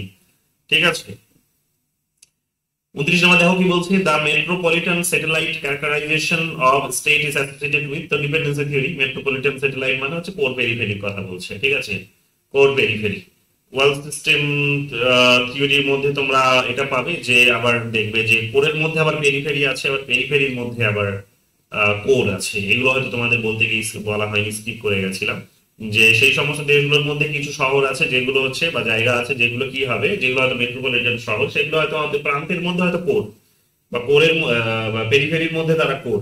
আবার কোরের মধ্যে আবার কিছু কিছু অঞ্চল আছে সেগুলো অনেক রিচ, আবার অনেক কিছু অঞ্চল আছে তারা অনেকটাই অনুন্নত। তো আমেরিকা মানে এই নয় যে আমেরিকার সব মানে প্রত্যেকটা রাজ্যই কিন্তু সমান রকম ভাবে হচ্ছে তারা শক্তিশালী বা প্রত্যেকটাই কোর না, সেখানে কিছু কিছু অঞ্চল আছে সেগুলো কিন্তু অনেক পিছিয়ে আছে, অনেক অনুন্নত, এটাও পাবে তোমরা। ঠিক আছে, এগুলো পিস স্ট্র্যাটেজি আরো সুন্দর করে আলোচনা করা হয়েছে। যাই হোক দেখেন 30 নম্বর কোয়েশ্চেন কি বলছে, the term core and periphery are associated with, নতুন করে বলার কিছু নেই, অ্যান্টোনিও ডস সান্তোস। ঠিক আছে, conception of new dependency based on monopoly capitalism is created by, এটা হচ্ছে মাল্টিন্যাশনাল কর্পোরেশনস। গতদিনই তোমাদের বলছিলাম যে মাল্টিন্যাশনাল কর্পোরেশনস গুলো এখানে এসে বিজনেস করছে এবং তারা কি করছে, এক প্রকার নিউ ডিপেন্ডেন্সি তারা ক্রিয়েট করেছে। কারণ নিউ ডিপেন্ডেন্সি ক্রিয়েট করেছে যেটা হবে, এবং গ্লোবালাইজেশনের মধ্যে দিয়ে এটা হয়েছে। সো এটা তোমাদের মেটেরিয়ালসেই আছে, যে নিতে অলরেডি এসে গেছে, দেখো মেটেরিয়ালসে দেওয়া হয়েছে, এটা ভালো করে দেখে নিও। Which of the following pair are correctly matched? Dependency theory, Samir Amin, ঠিক আছে। Theory of development, Lucian Pye. Theory of alienation, Karl Marx. Theory of negative liberty, John Rawls. তো নেগেটিভ লিবার্টি জন রলস, তো এটা হওয়ার কথা নয়, এটা positive liberty হওয়া উচিত। কি আছে 1 2 3, ও ঠিকই আছে, তাহলে 4 নাম্বারটাই ভুল আছে। এটা জন রলস হবে না, এটা নেগেটিভ লিবার্টির সঙ্গে এখানে যাবে হচ্ছে রবার্ট নোজিক। জন রলসের পরে যিনি এসেছিলেন তিনি হচ্ছেন রবার্ট নোজিক। রবার্ট নোজিকের নামটা যাবে নেগেটিভ লিবার্টির সঙ্গে, ইনি যাবেন না। ঠিক আছে, বাকিগুলো এখানে কিন্তু সব ঠিক আছে, এগুলো তোমাদের একাধিকবার বোঝানো হয়েছে, দেখে নাও। বিশেষ করে এলিনেশনের কনসেপ্টটা ভালো করে দেখে নিতে পারো, ইউটিউবে আমার ভিডিও আছে, 2বার 3বার করে আলোচনা হয়েছে, দেখে নিতে পারো। 33 নম্বর কোয়েশ্চেনে চলে আসো, হু among the following is not a dependency theorist. Who among the following is not a dependency theorist. তো ডিপেন্ডেন্সি থিওরিস্ট কে নয়, এসি ফাইনার নয়, অ্যান্ড্রু গুন্দারফ্রাঙ্ক, ওয়ালেনস্টাইন, কার্লোসেরা, তো সবই হয়। তো দেখে নাও ভালো করে, নেটে এসেছে। Which of the following statement is that not true of dependency theory? তো এখানে not true বলেছে, unequal relation between core and periphery, এটা তো ঠিকই আছে, এটা হয় unequal relation আছে, equal নেই তাদের রিলেশনসটা। Under developmental process in the third world reinforce developmental process in the third world nation reinforce underdevelopment, এটা ডিপেন্ডেন্সি থিওরির বক্তব্যের মধ্যে এটা পাওয়া যায় না। দেখা যাক কি বলছে এখানে, দেখো বিটা নেই অপশনে, এই কারণে এটা বলেছে নট ট্রু। আচ্ছা, নট ট্রু, এটা তো তার মানে এটা মানে ডিপেন্ডেন্সি পার্সপেক্টিভে ঠিক আছে বলছে, developmental process in the third world Nations reinforce under development. Developmental process বলতে পারো ডেভেলপমেন্টাল প্রসেসে আমরা জেনারেলি কি দেখতে পাই, ডেভেলপমেন্টাল প্রসেসে আমরা দেখতে পাই যে আমরা ডেভেলপ করতে চাইছি কোরের কাছ থেকে টাকা নিয়ে। কোরে তৈরি করা ইনস্টিটিউশন গুলো বা যে সমস্ত ইন্টারন্যাশনাল অর্গানাইজেশন গুলো আছে তাদের কাছ থেকে টাকা নিয়ে আমরা নিজেদের ডেভেলপমেন্ট করতে চাইছি, বা উন্নত দেশগুলোর কাছ থেকে টেকনোলজি ধার করে কিনে নিয়ে আমরা উন্নতি করতে চাইছি। সো আমাদের যে উন্নতির যে পদ্ধতি, সেই পদ্ধতির মধ্যে গন্ডগোল আছে। তো এটা বলতে পারো এই সেন্সে এটা ঠিকই, ঠিক আছে। Industrialisation lead to new form of democratisation and equality in global order. ইন্ডাস্ট্রিয়ালাইজেশনের কথা নিউ ফর্ম অফ ডেমোক্রেটাইজেশন মানে এই ডিপেন্ডেন্সি থিওরিতে বলে না। Industrialisation leads to new form of democratisation and equality in global order, না, এটা হচ্ছে ইনইকুয়ালিটি জায়গা থেকে তুলে ধরে, ইকুয়ালিটি নয়, ইনইকুয়ালিটি। তো এই কারণে এটা ভুল হয়েছে, এই কারণে এখানে অপশন সিটাই শুধু ঠিক হয়েছে। ডি নাম্বারটা দেখো কি বলছে, স্ট্রেংথেনিং অফ নিও কলোনিয়ালিজম। স্ট্রেংথেনিং অফ নিও কলোনিয়ালিজম, নয়া উপনিবেশবাদকে এরা শক্তিশালী করে।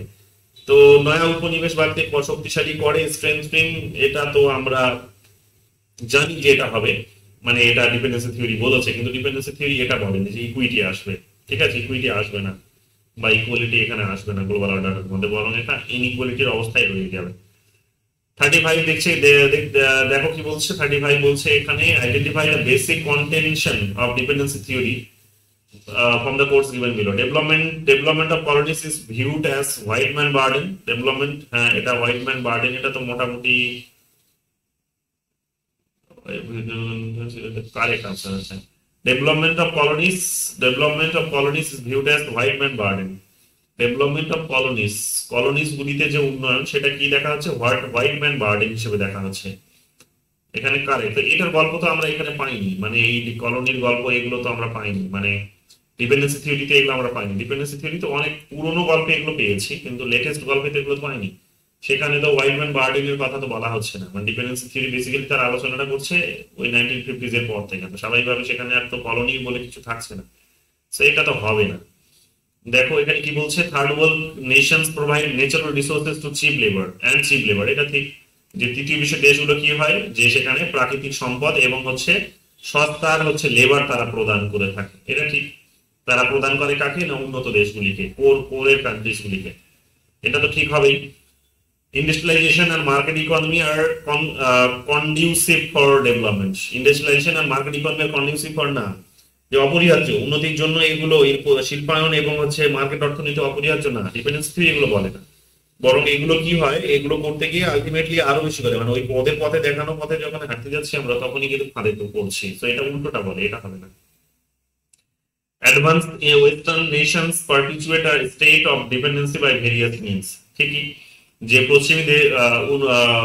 পশ্চিমী যে জাতিগুলো যেগুলো রয়েছে বা দেশগুলো যেগুলো রয়েছে তারা মানে এগিয়ে থাকা যে সমস্ত দেশ, পশ্চিমী উন্নত যে সমস্ত দেশ, তারা কি করছে না হচ্ছে বিভিন্ন আকারে তারা কি করছে না নির্ভরশীলতাকে তারা কিন্তু চিরস্থায়ী করছে। তো এটা ঠিকই, এটা আমরা জানি। সো বি আর ডিটা এই কারণে কিন্তু ঠিক হয়েছে, ঠিক আছে। 36 নম্বর দেখো কি বলছে, which of the following statement is true about dependency theory? Which of the following statement is true about dependency theory? Dependency theory was strongly influenced by Marxist and non-Leninists who were critical of development theory.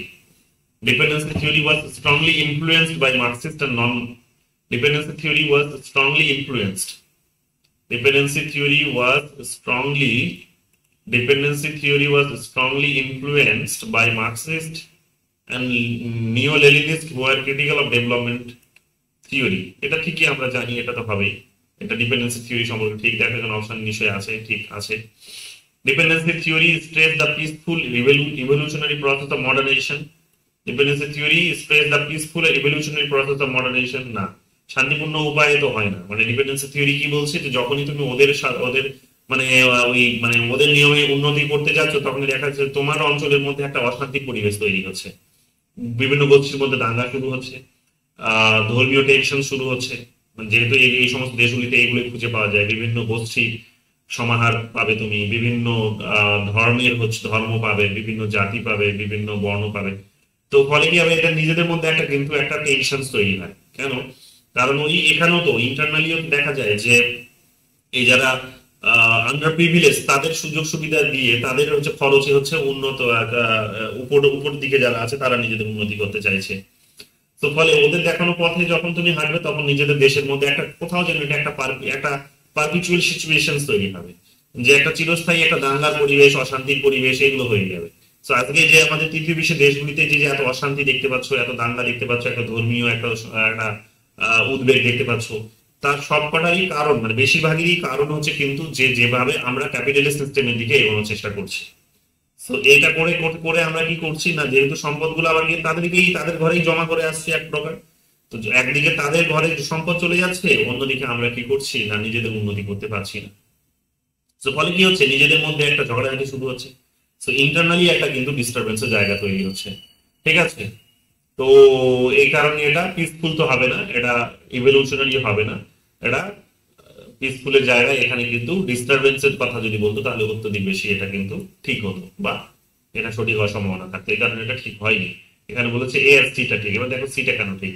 Development in the third world, development in the third world was dependent on development in the already developed Nations. এটাও ঠিক, dependency model এটাই বলে যে development in the third world was dependent on development in the already developed Nations.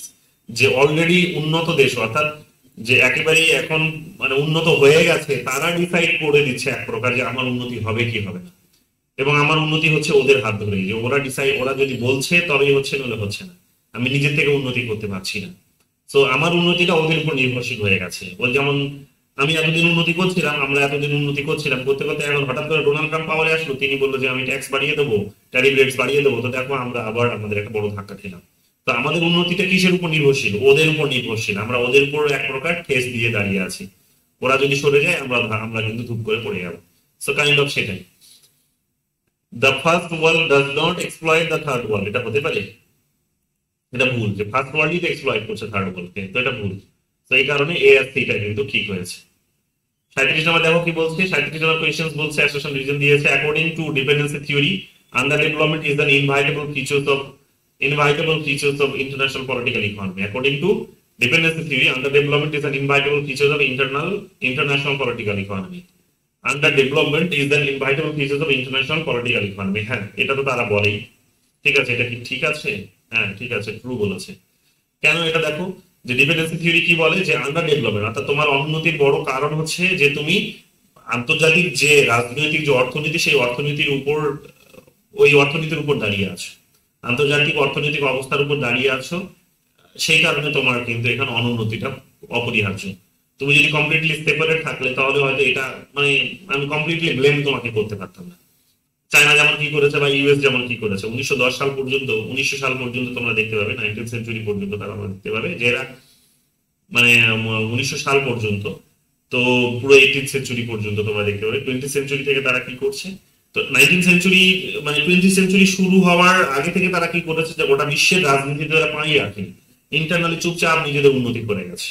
এক প্রকার বলতে পারো যে গোটা বিশ্ব ব্যবস্থা থেকে তারা কাট অফ করে রেখেছে নিজেদেরকে, চুপচাপ নিজেদের উন্নতি করে গেছে। চায়নাও ঠিক একই কাজ করেছে। চায়না 1970 সাল পর্যন্ত, 1980 সাল পর্যন্ত তোমরা দেখবে, 79 পর্যন্ত তোমরা দেখবে চায়না কি করেছে, চুপচাপ নিজের হচ্ছে অথরিটেরিয়ান মডেলে নিজেদের উন্নতি করে গেছে, এবং সেটা আমরা জানি যে একটা সোশ্যালিস্ট মডেলে হয়েছে। তো অথরিটেরিয়ান সোশ্যালিস্ট মডেলে আমরা দেখতে পেলাম কি, যে চুপচাপ সে উন্নতি করে গেছে, গোটা বিশ্বের সাথে তার বিশেষ কোনো সম্পর্ক ছিলই না, ছিলই না। পরবর্তীকালে সে কি করছে, গোটা বিশ্বের পুঁজিবাদী ব্যবস্থায় সে পা রাখতে বাধ্য হচ্ছে। কখন রাখছে না, যখন সে নিজেই এবার শোষণকারী পর্যায়ে চলে এসেছে তখন।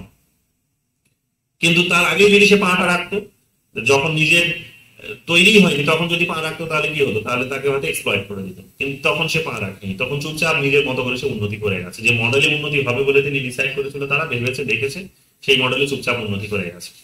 But on the other side যদি আমাদের কেসটা দেখো, যে আমরা ডেমোক্রেসিকে অ্যাডপ্ট করেছি, আমরা সেখানে গ্লোবালাইজেশনের মডেলকে মানে ডেমোক্রেসিকে অ্যাডপ্ট করেছি, আমরা গোটা বিশ্বের সাথে লিঙ্ক ছিলাম, আমরা বিভিন্ন ইন্টারন্যাশনাল অর্গানাইজেশন গুলোতে বিভিন্ন মেম্বারশিপ নিয়েছি, কিন্তু সেখানে আমাদের নিজেদের ভয়েস কিছু ছিল না, মানে আমরা জাস্ট একটা হেলে দুলে চলেছি। তো ফলে কি হয়েছে, আমরা কিন্তু সেখানে কিন্তু এক্সপ্লয়েটেড হয়ে গেছি। নিজেদের ডেভেলপমেন্টটা কখন শুরু হলো, 1990 সালে যখন আমরা গিয়ে এসে যখন লিবারেশনের পথে হাঁটতে শুরু করলাম, বাস্তবতা বুঝতে শুরু করলাম, কিন্তু সেটা একটা অন্য গল্পে। আবার সেটা আবার দেখবে একদিকে আমাদের নিজেদের দেশে আবার দেখবে একটা বড় একটা কিন্তু এই কোর অ্যান্ড পেরিফেরির আইডিয়াটিকে ইন্টারনালি কিন্তু জন্ম দিয়েছে, যে কিছু অঞ্চল অত্যধিক উন্নত, কিছু অঞ্চল দেখবে অনেক পিছিয়ে আছে। এগুলোও কিন্তু কতগুলো ডিবেট আমাদের, যে ইন্টারনাল বলতে পারো যে ডিসপ্যারিটি, ইন্টারনাল ডিসপ্যারিটিস গুলো কিন্তু সেখানে দেখা যায়। তো তো ইকুয়ালি তুমি করতে পারবে না, স্বাভাবিক কথা, কারণ তুমি ওই রকম একটা মডেলকে অ্যাডপ্ট করেছো, সেটা করতে দেবে না ইকুয়ালি। তো এই সমস্ত বিষয়গুলো আমরা সেখানে দেখতে পাই। The developing countries procure raw material at the cheap rate from developed countries। না, উল্টোটা বলেছে যে উন্নত দেশগুলো থেকে আমরা সস্তায় র মেটেরিয়াল নিয়ে আসি না, ওরা আমাদের কাছ থেকে নিয়ে যায় সস্তায়। তো উল্টোটা যেহেতু বলেছে এই কারণে এটা হবে না। 38 নম্বর কোয়েশ্চেনে চলে আসে, কি বলছে? Identify the incorrect pair. Political development, Lucian Pye, এটা আমরা জানি, পড়েছি এখানে। ইনকারেক্ট খুঁজতে বলেছে। Dependency theory, Gunder Frank. Civic culture, Sidney Verba, এগুলো সবই পড়া হয়েছে। Modernisation theory, Amartya Sen. না, অমর্ত্য সেন মডার্নাইজেশন থিওরিতে আসে না। ইনি হচ্ছে হিউম্যান ডেভেলপমেন্ট ইন্ডেক্সের ধারণা।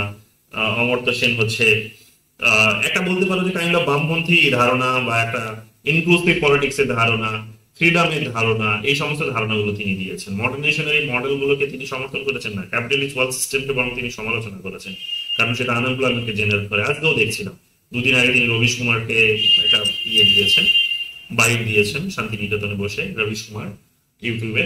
তো সেখানে দেখছিলাম যে উনি একই কথা বলছেন যে আনএমপ্লয়মেন্টের দিকে বেশি করে যাচ্ছে, এই মডেল থেকে তিনি খুব একটা বেশি পছন্দ করছেন না, হেন তেন অনেক কথা বলেছে। ঠিক আছে, অনেক কথাই বলেছে। তো এইগুলো তোমরা এখানে পাবে। যাই হোক, আর আছে last question I think. Yes, দেখো কি বলছে, 2014 সালে নেটে এসেছে, dependency is a relationship between the group of economics. Dependency is a relationship between the groups of economics, those who condition other and those who are conditioned by others। এটা ঠিকই, যে ডিপেন্ডেন্সির গল্পটাই হচ্ছে যে কেউ শর্ত চাপাবে আর কেউ শর্তটাকে সেখানে হয়তো কি করবে, মেনে নেবে। এটাই তো, যে কেউ শর্ত চাপাচ্ছে কেউ শর্ত মেনে নিচ্ছে, এটাই তো dependency. Dependency is dependent on the core periphery relationship. Dependency is dependent on the core periphery relationship of the international political economy। এটাও ঠিক, যে ডিপেন্ডেন্সি মডেলটা কেন্দ্র এবং প্রান্ত ধারণার উপরে দাঁড়িয়ে আছে, নির্ভরশীল। এটাও ঠিক, ডিপেন্ডেন্সির গল্পটাই হচ্ছে তাই। তো এই কারণে এটাই ঠিক হয়েছে। চলো, তাহলে এই গেল আমাদের 39 কোয়েশ্চেন্স। আর করাবো আজকে ওয়াল সিস্টেম থিওরিটা করাবো, নিতে পারবে তো? ওখানে অনেকগুলো আছে, কি বলছো? 17টা আছে মনে হয় স্যার। 17 না, 17টা আছে মনে হয় স্যার। অল্প আছে স্যার, করিয়ে দিন। অল্প আছে ওয়াল সিস্টেম স্যার, করিয়ে দিন।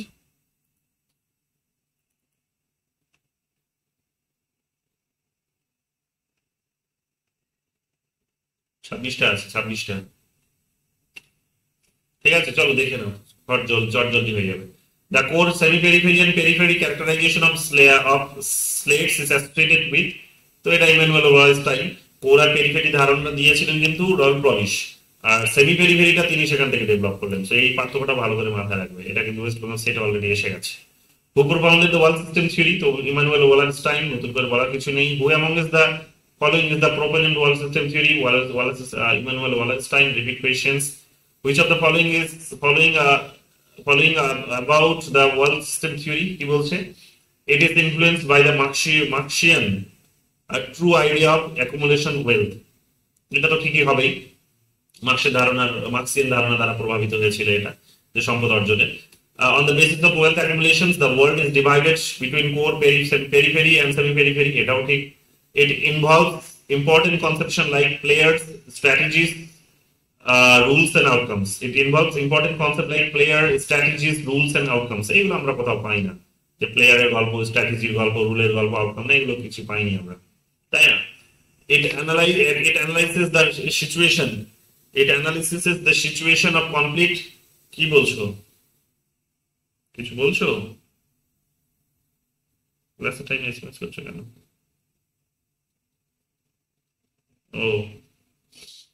It analyzes কি বলছে? The analysis is the situation of conflict, competition and cooperation among state। conflict, competition and cooperation বলছে না, এটা আছে সব যে ডিপেন্ডেন্সি মডেল দিকে বা এক্সপ্লয়টেশনের লেভেলগুলো দেখেছে। কম্পিটিশন, কোঅপারেশন এগুলোকে এতটা জাজ করেনি। এখানে যেহেতু দুটোই নিতে বলেছে, তো মোস্ট অ্যাপ্রোপ্রিয়েট, মানে এটা যে হবে না তা নয়, কিন্তু মোস্ট অ্যাপ্রোপ্রিয়েট যদি বলো তাহলে ওই দুটো হবে। ঠিক আছে, চলে আসো 5 number. which one of the following is incorrect? তো এই কারেক্ট গুলো কি? Immanuel Maurice Wallerstein stressed the importance of a world system। এটা ঠিক। Wallerstein proposed the ট্রাইমোডাল সিস্টেম কোনটা? কোর, পেরিফেরি এবং সেমি পেরিফেরি। ট্রাইমোডাল বলছে, ভালো করে দেখে নাও। Wallerstein accept the deterministic statement of the dependency school that the core always exploit the periphery. যে নির্ধারণ করে দেওয়ার এই গল্পটা তিনি ধরেছেন, ঠিক আমরা জানি যে কোরই কি করছে, পেরিফেরিকে শোষণ করছে। আর কোর হচ্ছে ক্যাপিটালিস্ট এক প্রকার নিজেই একটা সিস্টেম। তো স্বাভাবিকভাবে এটা তো আমরা জানি। ভুল কোনটা বলছে? Wallerstein change the Marxist concept of class conflict into a matter of international conflict. Class কনফ্লিক্টের কন্টেন্ট এইগুলো শোনান, ক্লাসের গল্প এখানে আমরা পাই না, এখানে স্টেটের গল্প, ক্লাসের গল্প নেই। 6 নম্বর কি বলছে? The world system theory was developed by, তো ওয়ালারস্টাইন, নতুন করে বলার কিছু নেই। এটা কোথায় এসেছে? স্লেটে 2024 এসেছে, state forward questions. Who has developed the most well known version of world system analysis. তো এটা কি হবে? Develop the most well known version of world system analysis. তো এটা ইমানুয়েল ওয়ালারস্টাইনই হবে, কারণ তিনি কোর পেরিফেরি ধারণাটিকে এক্সটেন্ড করে সেমি পেরিফেরি পর্যন্ত মাঝে আরেকটা স্টেজ দেখিয়েছেন। Which of the following pair is not currently match? তো এটা হচ্ছে লুসিয়ান পাই মডার্নাইজেশন থিওরি বলছে, এখানে এটা ম্যাচ করছে না। ঠিক আছে, লুসিয়ান পাইয়ের সাথে আমরা কি পাই তাহলে? পলিটিক্যাল কোনটা পাই লুসিয়ান পাইয়ের সাথে? হ্যাঁ হ্যাঁ,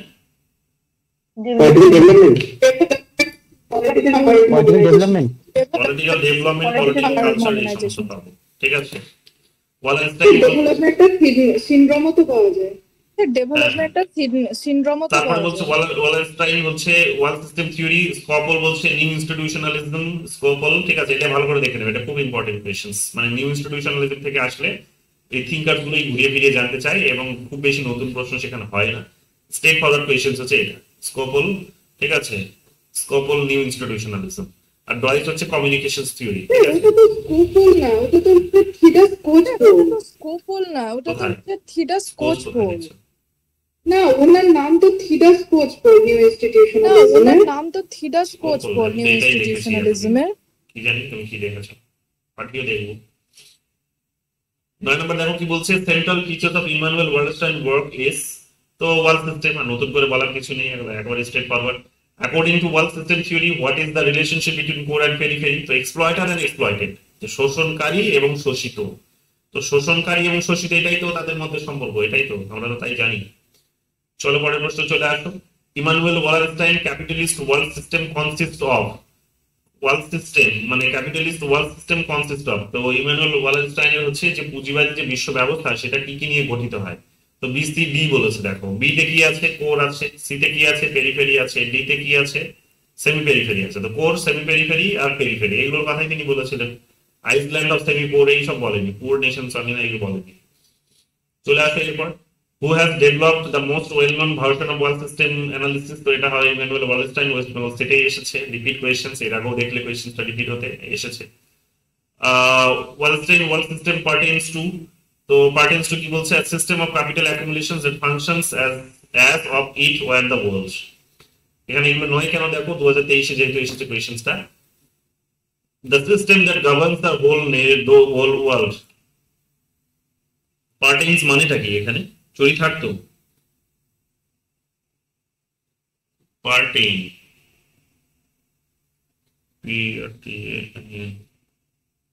অধিকারে থাকা, অধিকারভুক্ত হওয়া, সম্পর্ক রাখা।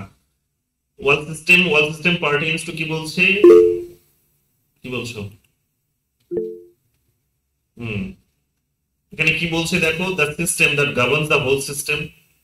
ওয়ার্ল্ড সিস্টেম না, ওয়ার্ল্ড সিস্টেম তো কোর পেরিফেরি সেমি পেরিফেরি দেখলাম, যে পুরো সিস্টেম সেটার কথা তো বললাম না। আর system of trade across the world, তাহলে তো হোলি হয়ে যাচ্ছে, এটাও তো হবে না। আর system of socialism that gradually covers the entire world, এটাও তো হবে না।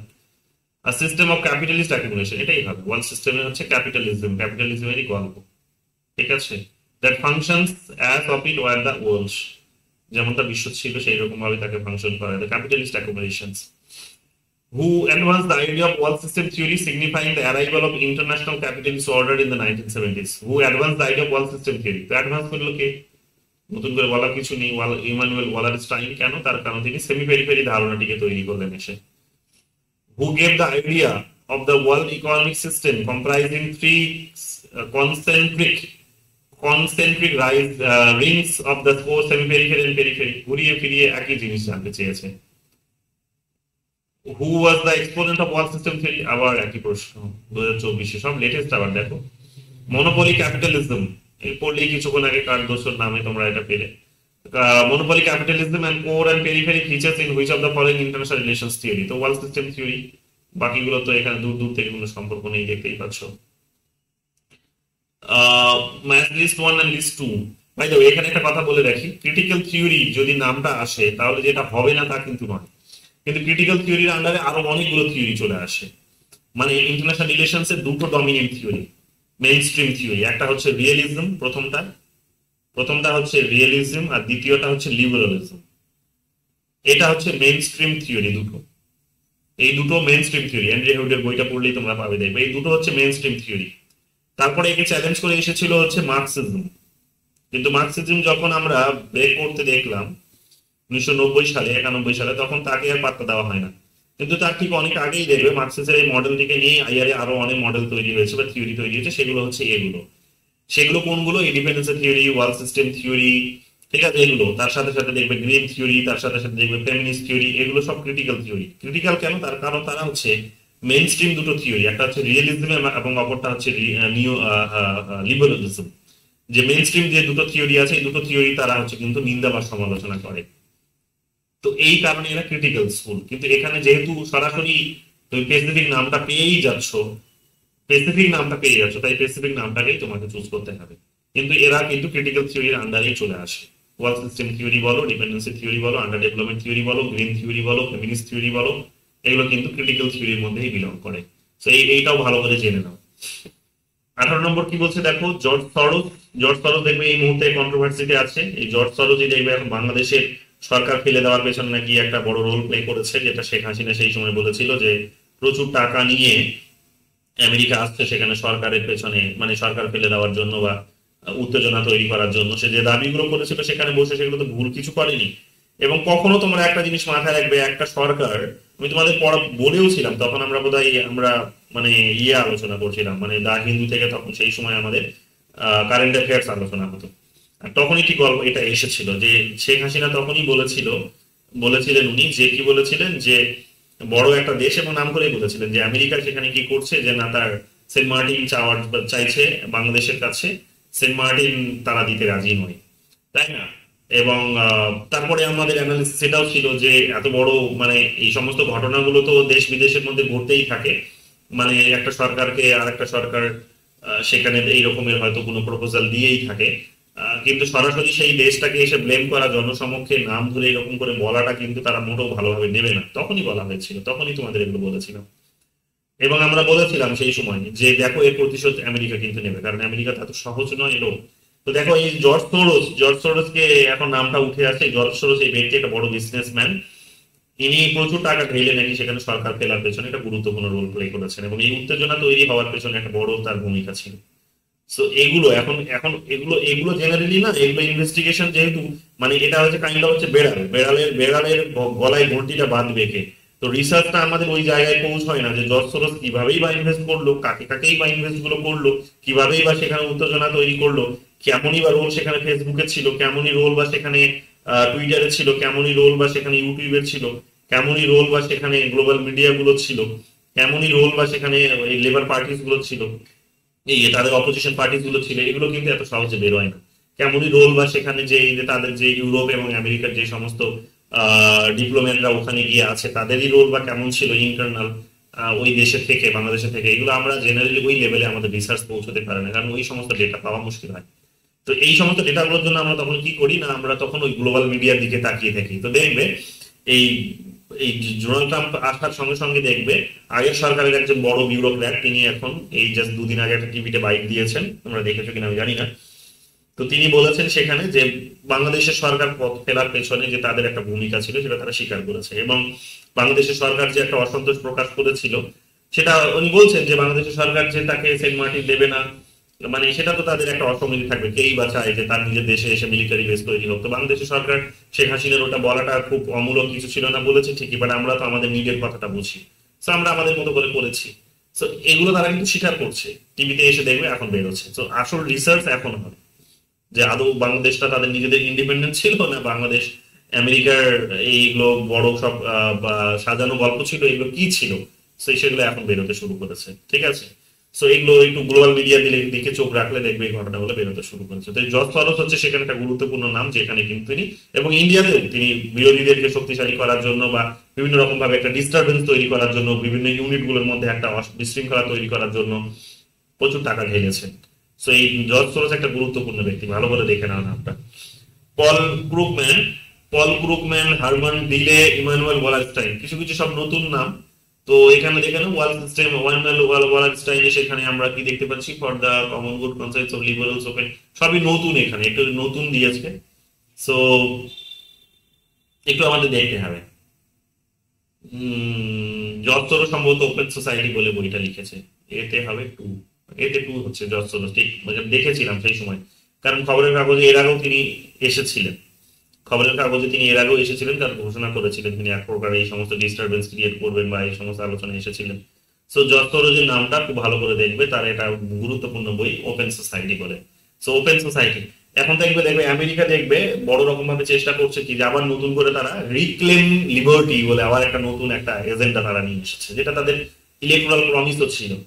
এই জায়গাগুলো নিয়ে এখন গবেষণা করার প্রচুর সুযোগ আছে। আমি জানি না তোমরা এগুলো মানে বড় বড় সব টার্মিনোলজিতে গবেষণা করো নাকি এখন ছোট ছোট বিষয়গুলোকে ধরে বোঝার চেষ্টা করো, বাট আমি তো ছোট ছোট টার্মিনোলজি গুলোকেই ধরি, ছোট ছোট বিষয়গুলোকে। সো হয়তো আজকালের মধ্যে দেখবে একটা কলেজে আমি মানে সেমিনারে পাঠাবো, এটা একটা প্রপোজাল ভাবছিলাম গতকাল, যে সেখানে রিক্লেম লিবার্টি বলে সেখানে তারা যে নতুন দাবিটা করছে, এই দাবিতে ভারতের এবং আমাদের প্রতিবেশী দেশগুলো লাভ আর ক্ষতি কি হতে পারে সেটা নিয়ে একটা ক্যালকুলেশনস, সেটা নিয়ে একটা অ্যাজাম্পশন তৈরি করা বা একটা সাইন্টিফিক স্টাডি করা। তো এইটা আমাদের বুঝতে হবে যে তারা ওখান থেকে যখন বলছে যে রিক্লেম লিবার্টি, রিক্লেম ফ্রিডম, তারা তখন এটা বুঝতে হবে, এবং এটাও ডিজিটাল সোসাইটির কথা বলছে। তো তখন এটা আমাদের বুঝতে হবে যে তারা রিক্লেম করতে যাচ্ছে মানে আমাদের জন্য একটা বড় অশান্তি তৈরি হচ্ছে, আমাদের এই দেশগুলিতে আরো অনেক মানে একটা বিশৃঙ্খল পরিস্থিতি, বড় কোনো আগামী দিনে বড় সোশ্যাল মুভমেন্টও কিন্তু হতে পারে। খুব শীঘ্রই দেখবে হয়তো বড় কোনো সোশ্যাল মুভমেন্ট বেরিয়ে আসছে, আবার দেখবে সেখানে হয়তো ধীরে ধীরে মিডিয়া গুলো ওপেন করছে, সরকারের এত প্রতিবন্ধকতা হয়তো তারা আর মানবে না, এগুলো কিন্তু ঘটবে। কিন্তু এটা হলে আলটিমেটলি যেটা হয় সেটা হচ্ছে কি যে ওই যে ওরা তো নিজেদের লাভের কারণে এগুলো করছে, সো কতটা বেশি আমাদের লাভ হবে সেটা নিয়ে একটা কোয়েশ্চেন তো থেকেই যায়, কারণ এটা আমাদের একটা বড় ডিমান্ড। যে সেটা হচ্ছে যে যেটা অনেকেই স্বীকার করে যে আমাদের দেশে ডেমোক্রেসি অনেক বেশি এগিয়ে গেছে, কিন্তু সেই তুলনায় ডেভেলপমেন্ট এগোতে পারেনি। আর ডেভেলপমেন্ট এগিয়ে নিয়ে যেতে হলে একটুখানি ডেমোক্রেসিকে একটুখানি আন্ডার প্রেসারে রাখতে হবে, এবং নরেন্দ্র মোদী এসে সেটাই করছেন। ডেমোক্রেটিক সমস্ত ইনস্টিটিউশন নিজের কন্ট্রোলে নিচ্ছেন, নিজের মতো করে রুল করছেন। তো অনেকে দেখবে এটাকে খুব সাবাসী দেয়, মানে গ্লোবাল পলিটিক্যাল ইকোনমিক যে অর্ডার, গ্লোবাল ইকোনমিক অর্ডারে এটাকে অনেকে সাবাসী দেয়, এবং সবাই আমি বলবো যে এটা মানে মানে এই মুহূর্তে যেহেতু আমরা একটা গ্লোবাল অর্ডারে বিলং করছি, গ্লোবালাইজেশনের যে যুগে বসবাস করছি, তো সবারই টার্গেটটা হয়ে গেছে কিন্তু ওদিকেই। ইভেন আমি গত কিছুদিন আগে ডায়মন্ডে যখন গেছিলাম, জেএনইউর এক প্রফেসরকে শুনছিলাম, উনি তখন মানে একজন প্রশ্ন করেছেন যে এই যে চারিদিকে যা দেখছি আমরা, যা শুনছি, এত মানে মানুষের মধ্যে আনএমপ্লয়মেন্ট, এত হচ্ছে দাঙ্গা, এত হচ্ছে খুনোখুনি, হানাহানি, মহিলাদের এত বেশি এক্সপ্লয়েট করা হচ্ছে, আইন স্ট্রিক্ট হচ্ছে কিন্তু সেগুলো মানে এনাফ নয়, মানে এগুলোর কি আর বেশি কোনো সুরাহা নেই? তো তিনি এটা বলার চেষ্টা করলেন যে এই কথাটা, সেটা হচ্ছে যে এটা কোথাও গিয়ে একটা মানে বাস্তবতা, এবং এখানে তিনি যে বিষয়টির দিকে ইঙ্গিত দিলেন সেই কথাটা তোমাদেরকে আমি অনেক আগেও বলেছিলাম, আমার পিএইচডি ইন্টারভিউ বোর্ডেও এটা আমাকে প্রশ্নটি পেশ করতে হয়েছিল। সেটা হচ্ছে যে এরিক ফ্রম যেটা বলেছিলেন যে একটা মানে স্বাধীনতা থেকে মানুষ পালিয়ে বাঁচতে চাইছে। কোন স্বাধীনতা এবার বুঝতে হবে, স্বাধীনতাটা হচ্ছে ইন্টারনাল স্বাধীনতা, যেমন ইন্টারনাল এত স্বাধীনতা চাই না, কারণ এক্সটার্নাল যে হচ্ছে বড় জায়েন্ট আমাদেরকে ক্যাপচার করার জন্য আসছে, সেটাই আমাদের মেইন এখন টার্গেট, তাকেই কিন্তু আটকাতে হবে, এটা আমাদের প্রধান এখন টার্গেট হওয়া উচিত। তো এক্সটার্নাল ফ্যাক্টরকে আটকানোর জন্য বা জায়েন্টকে আটকানোর জন্য আমার ইন্টারনাল যদি কিছু লিবার্টি সেখানে যদি আমাকে ত্যাগ করতে হয়, যদি ফ্রিডম যদি আমার কিছু কার্টেইল হয়, তাহলে হোক, আমি সেটা করতে রাজি আছি। এবং সেটা আলটিমেটলি কি করে না, অথরিটারিয়ান রিজিমস এর জন্ম দেয়। এবং উন্নত দেশগুলোতে এইভাবেই বড় হয়েছে যে তারা নিজেরা একটা অথরিটারিয়ান রিজিমসে নিজেদেরকে একটা সময় ডেভেলপ করেছে, তারপরে গিয়ে তারা কি করেছে যে মানে ওটা বিশ্বের অর্থনৈতিক ব্যবস্থার হয়তো একটা সমতুল্য তারা করতে পেরেছে, বা একটা বড় কোনো জায়ান্ট কান্ট্রিজকে তারা হয়তো চ্যালেঞ্জ জানানোর পজিশনে এসেছে, like what China did in before 1980s। তো এটা আমরা জানি। এখন এটা যদি বাস্তবতা হয় যে যদি উনি একজন মানে কি বলবো যে একটা বলতে পারো যে বামপন্থী মানসিকতা সম্পন্ন একজন টিচার, আমার যেটা মনে হয়। তো তারপরেও তিনি যখন এই কথাটা বলছেন এবং তিনি বলছেন যে এতে করে যদি কোথাও গিয়ে আমাদেরকে যদি দাঙ্গা বাঁধে, কোথাও গিয়ে যদি কোনো টেনশন তৈরি হয়, তো এগুলো হোক না, হতে ক্ষতি কি আছে, মানে এগুলো হোক, এগুলো সাম্প্রদায়িকতা যদি তৈরি হয়, যদি সংঘর্ষ তৈরি হয়, তো এটা একেবারেই কিন্তু অবশ্যম্ভাবী, মানে এটা নেসেসিটি, এটা হতেই হবে এবং হবেই, এটাকে আটকানো যাবে না। তার কারণ হচ্ছে যে ছোটখাটো কতগুলো ঘটনা হিসেবেই সেটাকে দেখতে হবে, তার কারণ নইলে বড় ওয়ার্ল্ড জায়ান্ট যেভাবে ছুটে আসছে তোমার দিকে, তুমি তাকে আটকাতে পারবে না। তো এইগুলো কতগুলো এখন সমস্ত থিওরিজদের আর্গুমেন্টের মধ্যে দেখবে এই সমস্ত বিষয়গুলো যখন উঠে আসছে, তখন তোমাকে বুঝতে হবে যে যখন নতুন করে আবার রিক্লেম লিবার্টির কনসেপ্ট নিয়ে তারা ছুটে আসছে, তখন বুঝতে হবে যে আমাদের দেশের সেই পরিস্থিতিগুলোকে আবার তারা কিন্তু বদলাতে চায়, আবার তারা বদলাতে চায়। এবং দেখবে আমেরিকা এসে ডোনাল্ড ট্রাম্প এসে দেখবে যে যে সমস্ত বিলগুলো সাইন করছে, সেখানে কিন্তু বারবার তিনি কি বলছেন, মানে আমাদের দেশের যে সমস্ত সম্পদ যেগুলো বা আমাদের ফোর্স, সফট পাওয়ার যেটাকে বলি, সফট পাওয়ারের যে ফোর্স সেটা অনেক বেশি শক্তিশালী। তো সেখানে রিলিজিয়ন একটা রোল, বিশাল বড় রোল প্লে করে। সফট পাওয়ারে রিলিজিয়ন একটা বিশাল বড় রোল প্লে করে। তোমরা নোটিস করেছো কিনা আমি জানি না, যে ডোনাল্ড ট্রাম্প কিন্তু বারবার এখন বলছে যে ধর্মকে জাগিয়ে তোলো, ধর্মকে আবার নতুন করে জন্ম দাও, রিএমার্স রিলিজিয়ন, রিবার্থ রিলিজিয়ন, এই সমস্ত শব্দগুলো তিনি দেখবে বারবার বলছেন।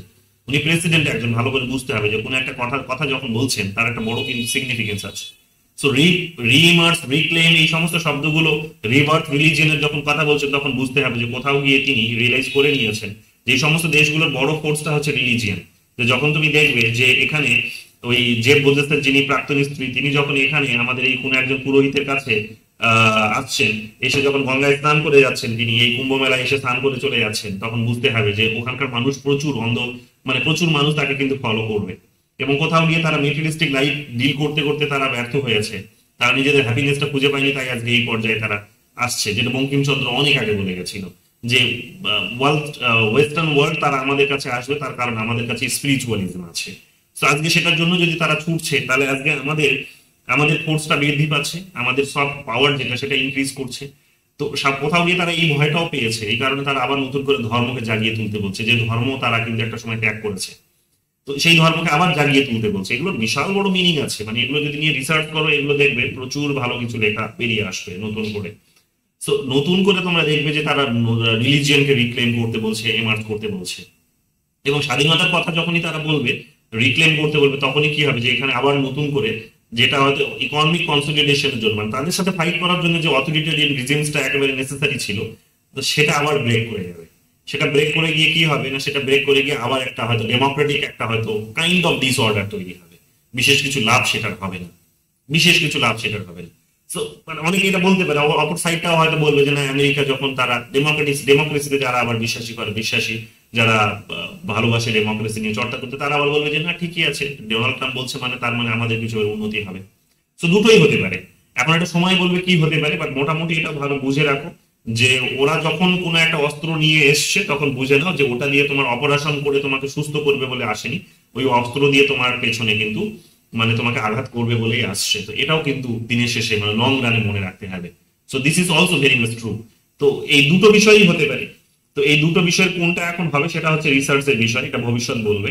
কিন্তু মোটামুটি ভাবে এটা বুঝে নাও যে তাদের অস্ত্রগুলো যেন আমাদেরকে, মানে তাদের এই রিক্লেম লিবার্টির যে অস্ত্র, নতুন করে আবার লিবার্টিকে ক্লেম করতে বলছে, হয়তো দেখবে এটা আগামী দিনে বড় বড় কোনো স্ক্যান্ডেল বের করবে, যেমন একটা সময় পানামা কেলেঙ্কারি হয়েছিল, ঠিক একই রকম ভাবে আবার কোনো কেলেঙ্কারি সামনে বেরিয়ে আসবে। কোন ধরনের কেলেঙ্কারি দেখবে, হয়তো এই যে টুইটারের মালিকানা এখন তো তার হাতে, এবং টুইটারটা দেখবে মানে টুইটারের মালিকানা তার হাতে, কিন্তু তোমরা দেখবে যে টুইটারে দেখবে বড় বড় সব আইএস, আইপিএস, পলিসি মেকার্স, বড় বড় যারা ইন্টেলেকচুয়ালস, বড় বড় ডিসিশন মেকার্স, রাইটার্স, তারা কিন্তু এই টুইটারে কিন্তু নিজেরা কিন্তু কি করে, যে এক প্রকার বলতে পারো যে কন্ট্রোলটা রেখেছে বা ওই ব্যবহার করে। এখন ওই টুইটারের মাধ্যমে তোমরা তো জানো যে টুইটার যেই ডিভাইস থেকে তুমি অ্যাক্সেস করবে, সেই ডিভাইসে যত ইনফরমেশন আছে সবকিছু তাদের হাতে চলে যাবে, মানে ফেসবুকে ইভেন যদি তুমি করো, আমি 2017 সালে অনেক আগে একটা এইরকম একটা ভিডিও তৈরি করে দেখিয়েছিলাম যে কিভাবে ফেসবুক উইথাউট আমাদের কনসেন্ট আমাদের ডেটাগুলোকে কিন্তু সে এক্সট্রাক্ট করছে, মানে সে নিজেদের কন্ট্রোলে নিয়ে আসছে। আজকে যেগুলো আজকে কি হচ্ছে, যেখান থেকে সে লক্ষ লক্ষ ডেটা পাচ্ছে, আর্টিফিশিয়াল ইন্টেলিজেন্স ব্যবহার করছে এগুলো। তো যাই হোক, সেই ডেটাগুলোকে তারা তো এক্সট্রাক্ট করে সেগুলোকে ক্লাসিফাই করে তো বলে দিতে পারে যে কে দুর্নীতি করছে, কে দুর্নীতি করেনি। তো পানামা কেলেঙ্কারিজ গুলোও কিন্তু এরকম ভাবে তারা লং রানে কিন্তু সামনে নিয়ে আসতে পারে আবার নতুন করে। তো স্বাধীনতা দেওয়ার নাম করে তোমরা দেখবে যে এই ঘটনাগুলো এখন বের হবে, এই দেশগুলোর মধ্যে একটা আবার নতুন করে অশান্তির পরিবেশ কিন্তু আগামী কয়েক বছরের মধ্যেই দেখবে তোমরা তৈরি হবে। কয়েক বছর লাগবে না, সবে এখানে হাতে নিয়েছে তারা এই ধরনের একটা প্রজেক্ট, দেখবে এরপর মানে 1-1.5 বছরের মধ্যে তোমরা এর আউটকাম দেখতে পাবে। এই যেগুলো জিনিসগুলো কিন্তু বেরোতে শুরু করবে, সেগুলো আমাদের ভালো করে বুঝতে হবে। বলো কি বলছো,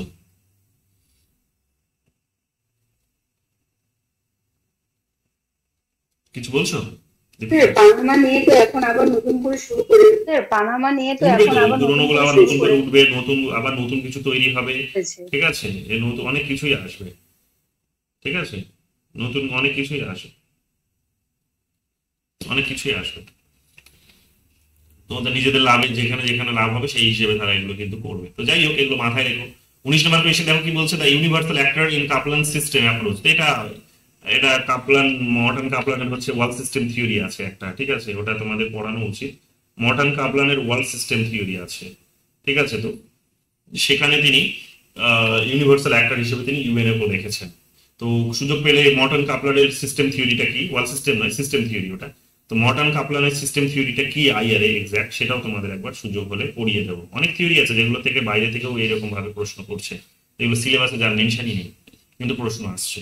সো কাপলানের নামটাও মনে রাখো, তিনিও কিন্তু মর্টন কাপলানও কিন্তু একজন সিস্টেম থিওরিস্ট, ঠিক আছে, তারও কতগুলো সিস্টেম নিয়ে আলোচনা আছে।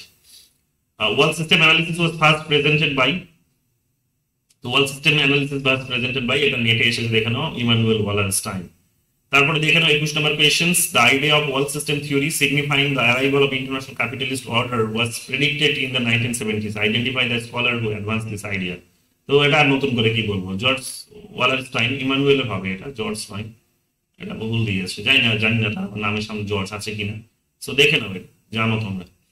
The foremost pioneer of contemporary world system theory is, আর নতুন করে কি বলবো, সব রিপিট, বেসিক জিনিস দেখতে পাচ্ছ তো।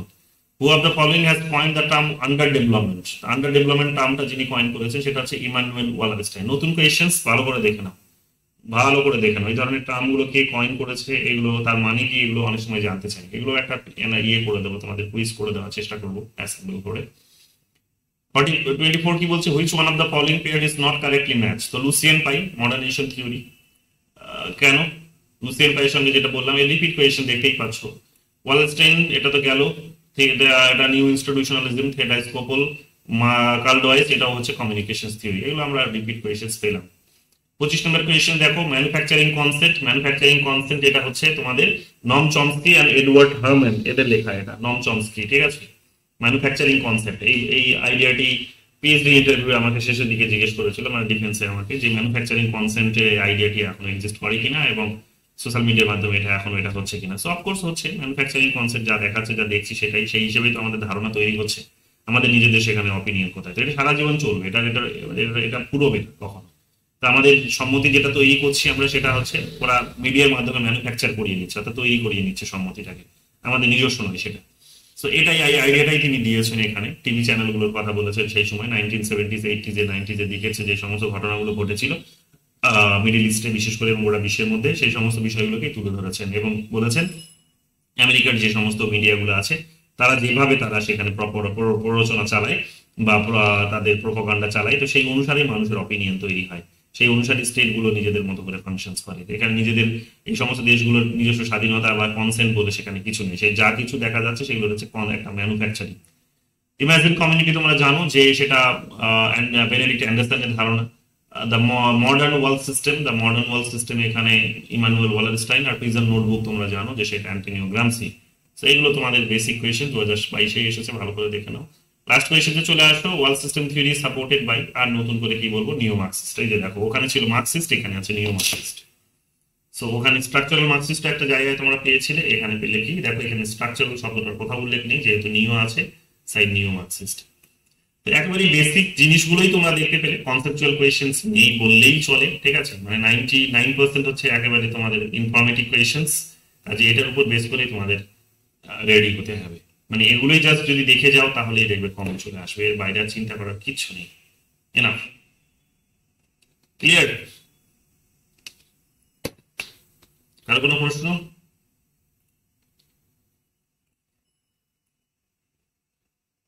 আর কোনো প্রশ্ন আছে? নেই তো? তাহলে চলো আমরা আগামীকাল দেখবো মডার্নাইজেশন থিওরিতে যদি কিছু পাই। মডার্নাইজেশন থিওরিটাও আমরা একবার দেখে নেবো কি আছে মডার্নাইজেশন থিওরিতে। ঠিক আছে, মানে স্টেজেস গুলো তো বলে দিলাম কতগুলো, আরো যদি বেসিক কিছু থাকে তো ওগুলো একবার দেখে নেবো, মেটেরিয়ালটাও দিয়ে দেবো। ঠিক আছে, ঠিক আছে, তাহলে চলো আজকে এখানেই থাক। ঠিক আছে, তোমাদের বোধহয় অনেকেরই ফিসটা ডিউ আছে। ঠিক আছে, ফিসটা পে করে দিও টাইমলি, টাইমের ওভার টাইম মানে ডিউ করো না সেটাকে, নাহলে আমার প্রবলেম হয়ে যাবে। ঠিক আছে, কারণ অনেক খরচা থাকে তোমাদের এইগুলো করতে গিয়ে, সো এটা একেবারে টাইমে পে করবে, নাহলে প্রবলেম হয়ে যাবে, আমিও কন্টিনিউ করাতে পারবো না তোমাদের নইলে। ঠিক আছে, চলো, গুড নাইট।